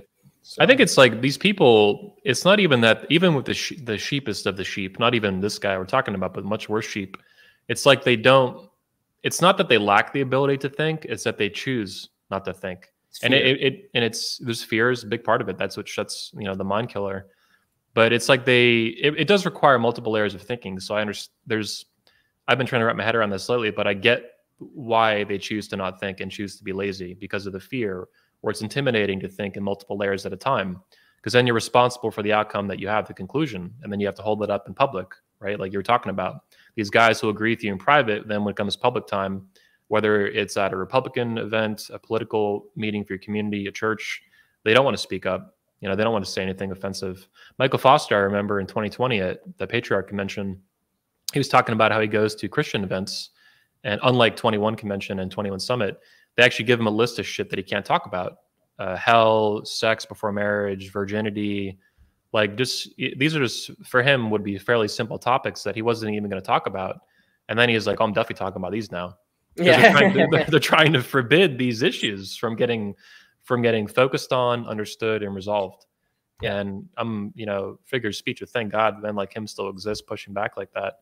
I want to make a comment too, that I've been critical of Christianity lately from a philosophic perspective on my Twitter. That's really pissed off a lot of people, really got butthurt. These aren't new opinions I have. These opinions are like 10 years old. I just don't talk about them all the time. But I'm as an atheist and objectivist, I would love if all my neighbors were like hardcore devout Christians. Even though I don't agree with the fundamentals of what drives the philosophy at a very deep philosophic level, the values and the what they should be focused on are really good. And I have like no problem with that at all. It's why I have an alliance with you know, a lot of Christians and stuff. And this is confusing to these lazy beta males who don't want to think. They're like, but you don't like Christianity. I'm like, dude, you're stupid. Like, these people are fucking great. I don't agree with the totality of what they believe, but as far as like the top 80% of it is fucking super savage. I love it. And I wish more Christians were like the Michael Fosters of the world, and the Tanner Guzzies and the Noahs and the Jeff Youngers and stuff. Men with balls, you know, that's fucking so fantastic to me. Yeah. The world's a dangerous place, man. Whether it's genocidal maniacs or people wanting to, like, you know, fuck your daughter's life up or something and make her a hoe. Like, there's so much, you know, from A to Z, there's so much, you know, dark, negative shit that can happen. It's good that people have a philosophy that guides them towards like positivity and truth and life and family. That to me, it means a lot. And I like that's what I like about the real Christians, not these fake, you know, Easter worshipers, I call them. Yeah. I mean, and look, I'm not a pastor, and so I don't, you know, want to claim certain things that are maybe outside of my element of expertise, but sure. I mean, there's been this massive feminization of Jesus, you know, as sort of like, you know, like he was just super compassionate to everybody. Well, he was compassionate, but he was also fucking fierce. I mean, he went in the temple, kick over fucking tables and stuff. He'd rebuke people to their face and tell them you're basically a fucking retard. I mean, in parlance of that time period, he'd do it over and over again. I mean, you know, if you're willing to you're so firm in your own beliefs and your message that you're willing to get yourself crucified to prove a point, that's not a pussy, right? Yeah. That's not somebody who would be afraid to call it like it was. Yep. And what we have right now is that, well, women, I talked about earlier in here, the masculine and feminine healing. I mean, Jesus was both, my perspective. He embodied both of them, and he understood the context of using them. People who were being maybe like judged when excessively, to give them the compassion they needed to be able to heal, and then would throw his own judgment on people who deserved it and who were hiding behind their moral superiority. Yeah. But women, this sort of feminist rot that's infiltrated the entire culture, women don't like being called out.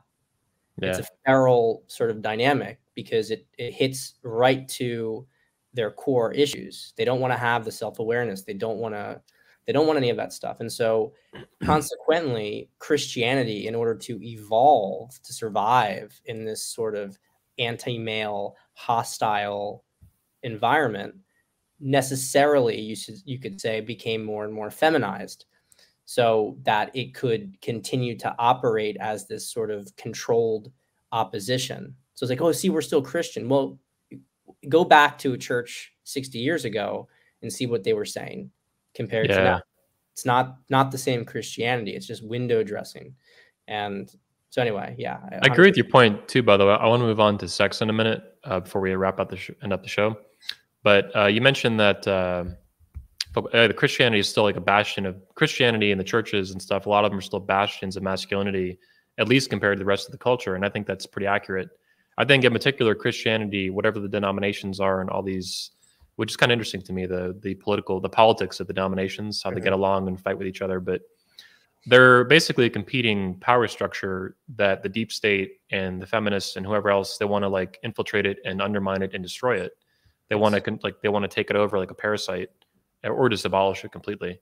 And they, at minimum, whether you agree with Christianity or not, like they see it, and it is a competing organization for people's belief systems and communities and how they organize and what they're going to vote for. And like, it's a threat to the establishment that wants to continue dominating everything and taking it over into this degenerate, hyper liberal shithole. And yeah, I'm all for it. I hope these people succeed. Their fight, the Michael Fosters and whatnot, and the Jesse Lee Petersons. Yeah, it's sick what a lot of it's become. But I do want to move on to sex. Yeah. So one of your newsletters, I just opened it. It's one of the few I didn't get to opening. I usually open all of them and kind of scan through them. This one is, how often should you be having sex? So I do want to talk about this question in particular, sex in general, for a bit. My answer to your question of your newsletter, by the way, since you emailed it to me personally, right, with the newsletter. My answer is that, in a relationship in particular, you should always be having as much sex as the man wants. He should be leading this. And if it's not about dictating it, it's more about the man being the sexual leader, and he gets what he wants because he's the alpha and he's the dominant in the relationship. And this is how things generally naturally need to be. And if they're not, it's just going to be a slip and slide to hell. Like, it's just going to fucking fall apart. So some people think this is like, this is abusive and you're domineering, and this is nonsense. Like, women might want to fuck, less than you, more than you, but as far as what actually happens, it needs to be you directing course of it. And it also too, I've been thinking that if a woman doesn't want to fuck whenever you want to fuck, then you have much bigger problems in the relationship. And most beta males have no awareness of this at all. Well, to the people who would criticize what you say, I mean, first off, women are attracted to men who desire them, right? Yeah. Like, women are very, very much turned on by desire. And a lot of the seduction and even the manosphere has kind of gotten that twisted, because everything, it's become like, even pickup. I mean, you can kind of see how things slid down the way they did in some elements of the manosphere, because even pickup was really about making yourself desirable to a woman in many ways. Which is itself very feminine behavior, fitting, right. Form fitting, like a vagina. Which is interesting why, not to get into too much in the history of that stuff, but how it sort of evolved in cities, which were more feminine environments. So it was a way of men getting laid in feminine environments, right? At any rate, though, so what you have with within a relationship, I mean, at that point, a woman is interested in you, otherwise she would be in the relationship, presumably, right? Mhm. So your desire for her is arousing to her. Even Yeah. if she doesn't come every time, it's very psychologically arousing for her to have that happen. She needs to know that you're attracted to her, that you're aroused by Yes. her. Yeah. Yes. And so the reason, so I think that what you're saying is completely correct. Like you should have sex as much as the man wants to have sex. But here's a caveat. And I think this may be something that a lot of the listeners on the fence get value out of.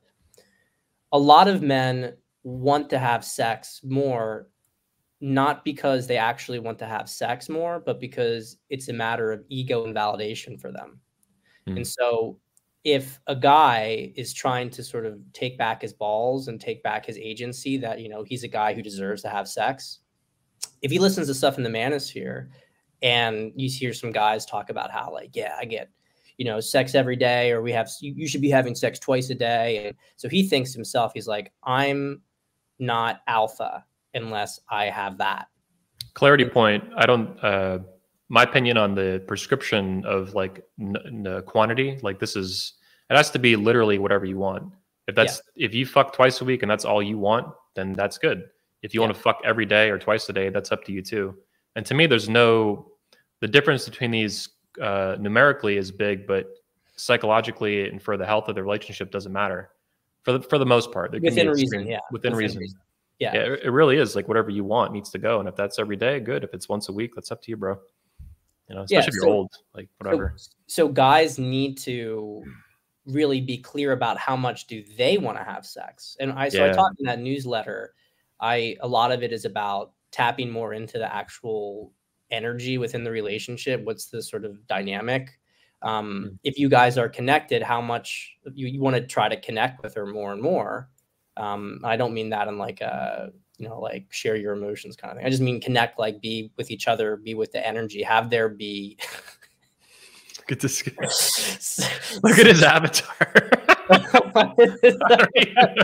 It's like a Lego of a samurai with a gun. God, I don't know. That's so funny. I love it. I love it. That's so fucking funny. So a guy has to get in touch with that actual. If you get in touch with the sexual flow in the relationship, then you want to be having sex based on what that energetic dynamic between the two of you is. You know, I don't want to overcomplicate this. It basically ends up being what Anthony's talking about, how much you want to have sex. You're turned on by her, you want to fuck her, but you guys have sexual tensions between the two of them, you do it.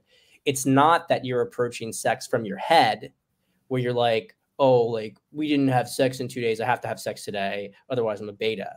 You know, so then you try to force it.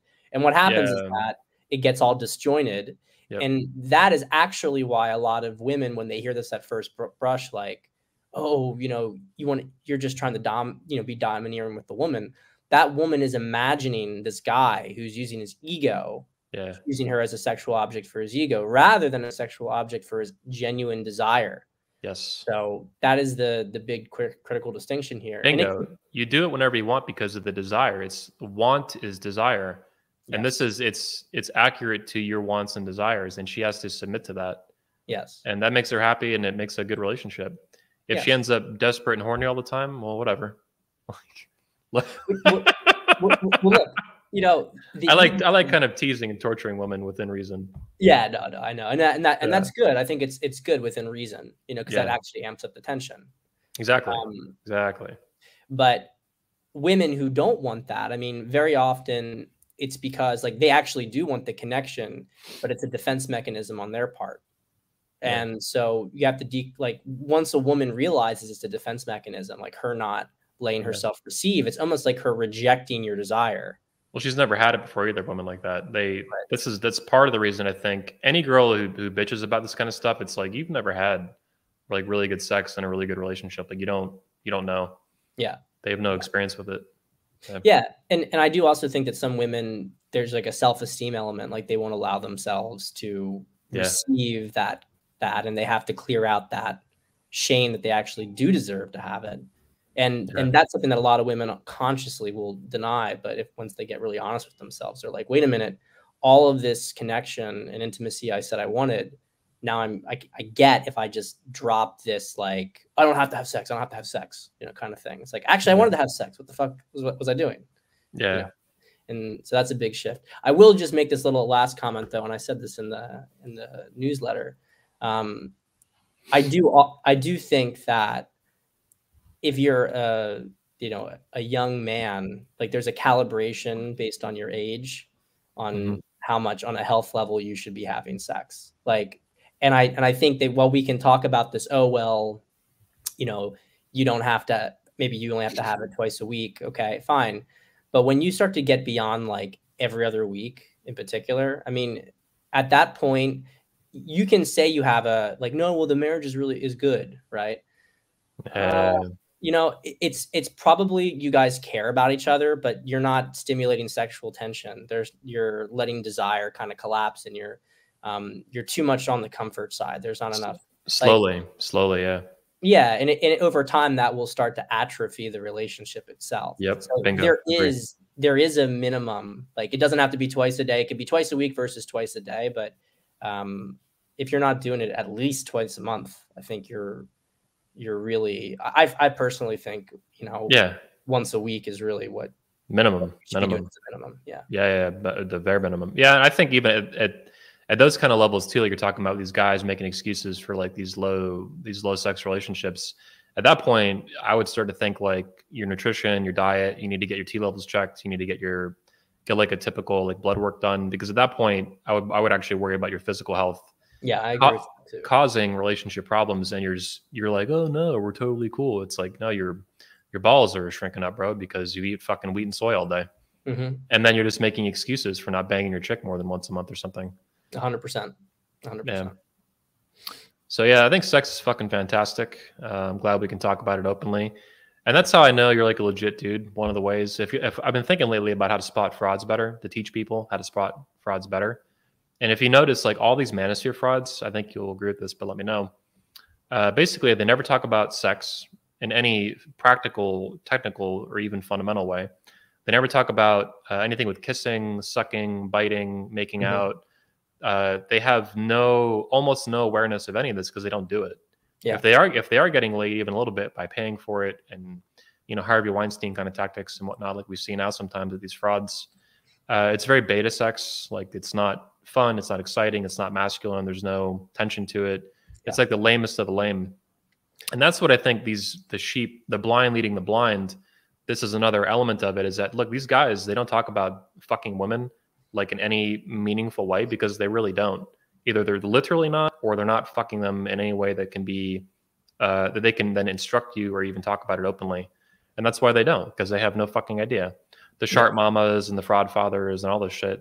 Like, can you imagine Raul Tomasi banging his wife? Like, you gotta be kidding me. Like, it's going to give you nightmares, but that doesn't really happen because he's a beta male and she runs his ass. The same is true with the sharp mama. The same is true with the fake and frauds and they're Rihanna Stones. Like, can you imagine Rihanna Stone, like, you know, banging his wife really hard and having a great time? You don't want to. I understand. Believe me, I really get it. But the reality is that doesn't really happen because he's a beta male. He's a beta male LARPing as an alpha male on the internet to other beta males. It's sick. You can see what happens is that they don't have sex, and then there's a point of internal tension where he starts to have his ego kind of hurt about it, and then so he'll try to make a move for it, and then he's going to get rejected. She's not going to be in the mood, and then he's going to throw a tantrum. And like, you know, that's what's happens all the time with these guys. Yeah. Yep. That, you know, it's like, what the fuck, you know, they get really angry, and which is a very common faux alpha thing. Yeah. Right. Yep. Where they just emote and, you know, emotionally lash out like they're like a little boy who didn't get his, you know, dessert. Tate says it well. Oh, they want to stick their pee-pee in this girl and she doesn't let them. Yeah. I think he literally says pee-pee. He's like, oh, you want to stick your pee-pee in her. Yeah. But then they get mad. They get these little temper tantrums. I think you said temper tantrum. Yeah. Yeah. And then, you know, maybe the girl then just like says, okay, fine, like has sex, maybe, you know, and then, you know, she agrees to give him a blowjob, and then suddenly there's like a new YouTube video about how alpha he is. He got a blowjob, you know. Yeah, for sure. That's exactly how it happens. Yeah. I love this guy on Twitter. You probably know him, Rivellino, the artist. Yeah. Rivellino, the Green Lines guy. I love that guy. Yeah. Yeah. But he talks a lot about face fucking women. You need to face fuck your woman all the time or whatever. And I think whether you do that or not, I think men should. I think it's fucking fantastic. But that to me, I'm like, okay, this guy gets laid because if you notice one topic, all these frauds never, ever, ever, ever, ever talk about is face fucking a woman. Yeah. And this guy does all the time. He loves it. It's part of what his gimmick to I mean, he's not a fraud or anything, I think, but his ability to troll people is just part of the game. And I think it's wonderful, but it's actually real too. And beta males do not face fuck women, 100%. Yeah. In my opinion. No, I think you're right. And look, Rivellino, he's a smart guy, and he's aware of the caricatured nature of things, right? Yeah. With talking about like the green lines to an extreme, the face fucking to an extreme. Yeah. But I actually think that there's really value in it for a lot of dudes because you like, look, I'll be straightforward. I mean, I love getting head, right? But I also love going down. Like I enjoy it. You know, that's anti-Riv sort of thing, right? Whatever. But the thing is, like, the point here, you want to get to the point where you're doing whatever you want, right? And I don't think it's bad to go and, you want to give a girl pleasure. I don't think it's a bad thing to say, okay, I want to do this, right? Yeah. But a lot of guys, and this is because of all this sort of programming that has basically turned guys into like Pete Davidsons, right? Who are basically, you're really just a bitch with a penis, and she, and she does what you just please her sexually, and that's your only job, right? That's like the best sexual thing for a guy to get under this sort of paradigm that they've created for us. And so what you see is that guys, when it comes to sex, their anxiety, which causes actually performance issues, is entirely oriented around trying to sexually please this woman, right? Yep. And if they can't do it, then they're not a man. She's not going to want to be with them. And I swear to God, Anthony, I mean, one of the things, like, and that's also because of porn and stuff like that, that guys have this fantasy that the girl just really, really wants them, and she's going to be so turned on, and she's going to, come, and even she's going to initiate in many cases. And then guys have this program in their mind, and they wonder why, when the situation happens, that they can't get it up. I mean, look, it's nice when, time to time when a girl initiates, but the reality is that as a man, you're sexually charged when you're pursuing, right? You're taking the girl. She's yours. She's, to even put it in these very basic terms, it's like, you take her and you're fucking her, right? You're in attack mode. You're in attack mode. You're going to attack her vagina. Yeah, exactly. It charges your masculinity. Like you're a predator, right? You're a predator. When the woman comes after you, you're the prey. And so you become powerless, right? Which is impotence. Yeah. So guys can't get it up, but then, this whole thing is about the girl coming to them, the girl validating them. Well, yeah, but they're just wounded and broken. Like it's all just rationalizing their own fucking trauma is what it is. Yeah. They should be, if I can, interpret what you're saying, they need to be egg predators. Prey on, be a predator for the eggs. Get the eggs. Well, yeah. And look, I think once a guy gets used to saying, you know what, I'm going to go in, like, my objective here is to like get please myself. Really. That's what it's about. It's about pleasing myself. Yeah. What they find is that the girl really enjoys that. Yeah. And then once you have that mindset solidified, then there can be much more dynamism in the dynamic. So it's like, well, you're going after what you want, but now, but now you can go and please her, because now going and pleasing her is what you want. You're solidified now in pleasing yourself on a fundamental strategic orientation that tactically you can go down on her. Tactically, like, so there's a lot. You can do whatever the fuck you want, pretty much, because you're in command. The fundamental orientation. Correct. Yeah. Yep. But what you really want from women sexually is like when we talk about, I want the woman to initiate. It's like, you don't really want her to initiate. what you want is her to indicate receptiveness. Yeah. That's what you want. Yep. That's when you get charged, where it's like she's wearing something skimpy and she sticks her ass out. Yeah. That's what you want, because then it's like invitation to attack. Well, as a man, you want to feel desired too. And I think the manosphere is a big hang up with this, particularly the red pill frauds.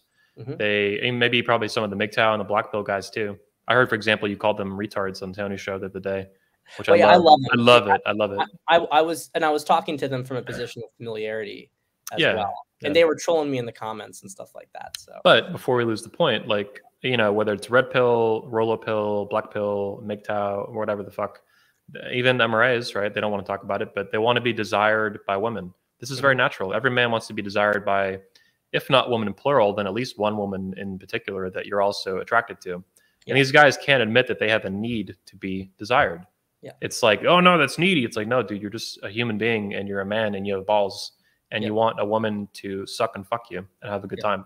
Like, this is not fucking complicated, but they overcomplicate it to this insane level of, you know, the keyboard warrior shit and the hypergamy and the fucking never let a woman know you want her back in the old POA days. Like, there's just, as positive and productive as the manosphere has been, there's also been this mountain of like fuckery and bullshit, not even the fraudulent shit, which is a whole nother fucking mountain of shit. Just like this fuckery and insecurity and the stupidity and the blind leading the blind. And sex, I think, is one of the most profound areas that there's just been a lot of retard shit. Guys like you and Alan Roger Curry and even like a Tony Bruno are the exceptions to the rule. That it's just the blind leading the blind who don't know shit, can't fuck women, don't get laid, can't admit that they want women to want them. Like I'm out as fuck. I love it. I'm pure blood. Women want to bang me. They're, you know, all this shit. I want to enslave all women, whatever, right? It's fucking great. but at least I'm comfortable with it and I can admit it. And, you know, my girlfriend loves it 100%. Duh. Otherwise I wouldn't be in a relationship with her, right? So I really appreciate that guys like you speak up and you talk about these issues on a regular basis too, right? I do what I can to support it, but seeing the newsletter and stuff, Pat Stedman's talking about sex, better open that shit. No, I appreciate that, Anthony. And I appreciate what you're doing. I mean, really, you are the nexus of all of this stuff, all these conversations, and you keep it coherent. Thanks. You know, it does pull the focus of it in this direction. You know, you kind of cleave off, okay, like this is outside of the bounds of what we should define as productive, right? Yeah. And cleave off this area, you know, declare a jihad on it, right? You got to cull the herd. You got to clean up the manosphere. You know, do what it takes. Jihad, exactly. It's a holy war of masculinity and femininity. Even, you know, even reaching out. You know, I'm like one of the pioneers in the manosphere for Make Women Great Again. Obviously, organizing a bunch of speakers like yourself and myself and many others to actually talk to women and teach them, mansplain what men want and how feminism has lied to them. Like, these are from a manosphere perspective, this is not that complicated. Like, this needs to happen. And yet, even not only from the feminists did we get pushback, but even in the manosphere, a lot of the roller pill guys and red pill guys and MGTOW guys, even, they hated it. I mean, a lot of guys loved it too. They loved the balls of it, the tenacity. It was hilarious. Like watching the media freak out, puppeting the fake news, right? Flipping the tables. But it needed to happen. And it's like, women? The manosphere can agree that the state of American women is a disaster, I think, right? Worse than it's ever been by a long shot, particularly the past 10, 15, 20 years, right? I mean, no question. It's getting exponentially worse. Every year. I mean, 10 years ago, like, you had messed up women, but you had still, like, fundamentally, I would not say that your average woman was insane. Like, now it's really gotten to be quite. How many hundreds of thousands or millions of American college women are literally selling their vagina on seeking arrangements or even on Tinder? Oh, Venmo me $5 and see what happens. These girls are the average American girl. AJ Cortez actually put it really good in his 2019 Poland speech. You've always had a population of women who are just like degenerate sluts and prostitutes and strippers and whatever. And I think you need it, to be honest. I think you need it in a society. Yeah, I don't have a problem with that. Like, it's fun. It's that behavior has reached the entire rest of the bell curve. Like, what was once a minority has now become normal across at least 60% of the population or 80% in some major way. And it's like, this is completely unsustainable, and we're all going to die if this doesn't stop. Like, it's that bad. Yeah. I mean, I'll have to jump in a minute because I have a coaching call, but I just want to respond real quick to that. One of the things that I've observed is, so there are always these women, call them the Madonnas, right, who are just not super promiscuous or sexual by their very nature. And then you have this certain percentage of women, and I think it's 10 to 20% on each end, to varying degrees, who are just, totally promiscuous. And frankly, I actually am not anti these girls. I think that they have, well, first off, they are who they are, right? Whatever. Same. But they also, if we're being honest here, they've kind of served a bit of a purpose in the sense that, there's always that one girl in high school who, 10 guys got their first experience with as a result. You know what I mean? Just kind of, in some ways, there's an ecosystem to it that the other women don't have to sort of play that role, and the guys are maybe more than inclined to go with the good girls. To your point, though, you have always this malleable middle 60 to 80% of women who are, to varying degrees, maybe slightly more promiscuous, slightly less, but fundamentally they're based on the mores of society. And the slut has been normalized by society right now. And so all these girls, even if they're not super inclined to want to do it, in a different time period, they would never have done it. They go to college and they're going to have some hookups because that's what everybody else is doing. And I'm of the opinion that a lot of those girls are salvageable, but it's getting harder and harder as time goes on because it just depends on the number of stuff. And we're not even talking about, just the fact that a lot of them are in terrible shape. You can't undo it. You can't undo history. You can't undo banging 40 guys. No, I mean, and that's a huge number, right? I'm not even talking anything close to that.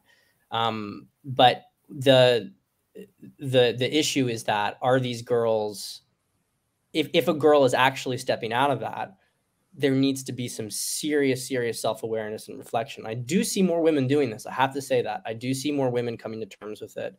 And while I don't think that you should ever, on a blanket level, just simply accept that a woman's changed, I think it's constructive to see that you have women who are, I'm not saying it's the norm yet, but you do have some women who are legitimately becoming more of like, look, this was degenerate shit I was manipulated into.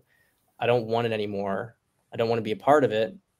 And to their credit, they're open with guys about their past because they understand, like, and that's not the average woman by any stretch of the imagination. I'm talking more about a trend I see growing where men and women, because I want to be also a little bit fair to some of these girls. Like, they are being, like, you're 18 years old and you've been fed this shit all the way throughout your life. You haven't had any father or mother, frankly, women are more policed by other women than by men at the end of the day. Slut shaming. To teach them not to look like a harlot, right? Or to engage in this behavior. Everybody's having to pick up the pieces and put it back together again. And so while I urge men need to be discerning, they need to understand the woman they're with, I do think it's reasonable to have compassion, especially if you yourself have thrown some stones, if you've been in a glass house yourself in terms of some of your own behavior. Knock on wood for me. I do agree with you. I just, my only caveat would be, I agree with you, like, sincerely in a large part.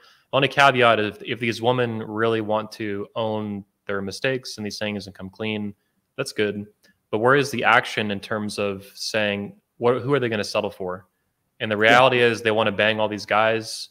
Okay, they've escalated now to the next stage of consciousness, as you might put it. They're owning, they're taking responsibility, but they don't want to let that pan out to, you're going to get a masculine beta male at best.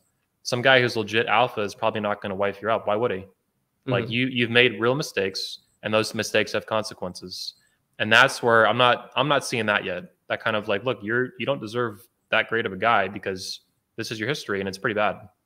Yeah. And I'd also just say that these women, one of the things you always got to look for is how long have they been celibate since that period. Yeah. Like if a woman like was fucking all over the place, and then 3 months later she's like, okay, I'm not doing, like, I've been celibate for 3 months. Okay, like, let's give it 3 years and let's, you know, see where you're at, because there hasn't been a real genuine shift perhaps. But anyway, I really do have to go. Thank you so much, Pat, for your time. 100%. I appreciate it as always, Anthony. I look forward to it. And cool. You know, we'll speak next time. 100%. Thank you, Pat. I'll close out the show, and I'll see you next time. All right, see you. Those of you watching still will tune in here, over almost 3 hours of showing today. I appreciate you guys tuning in. Please hit like, hit subscribe, leave a comment, like a regular comment, not just a chat. Regular comments help the videos go viral. Share it on your Twitter account, Facebook, with friends over WhatsApp, you know, chat, text, whatever. I appreciate it. So does Pat, the speaker. He'll benefit. The channels will benefit. Men will benefit. Women will benefit. Whether they're, you know, virgins or skankaroos or anything in between. Super Saiyan skank, for example. They need to hear this kind of content. They need the truth. And it's one of the few channels in the manosphere, in the world, let's say, putting out real content with real ideas and real truth, man. Do check out Pat Stedman's website. That's patstedman.com. He has coaching. He has a blog. He has a masterclass. It's a video, of course. It's pretty cool. And check that out. He was unfortunately arrested by the FBI last year, and he's still facing, you know, prosecution for that. My opinion is completely fraudulent bullshit. They need to drop that against him and everyone else involved with that. Or 99%. I'm sure there's some douchebag somewhere that deserves some time, but 99% of it's just fake news garbage. So do check him out. Support him. He's got a kid to support, a wife, all kind of cool stuff. And support 21 Studios. Go to 21studios.com. Check out our events, 21 University, the store. Get your hats. They're for alpha males only. Beta males do not buy the hats. It doesn't work that way. You got to be alpha male, wear the hat. All kinds of cool hats. With that said, I appreciate you guys' time. Peace out. I'll see you next time, episode 161 of the Redman Group.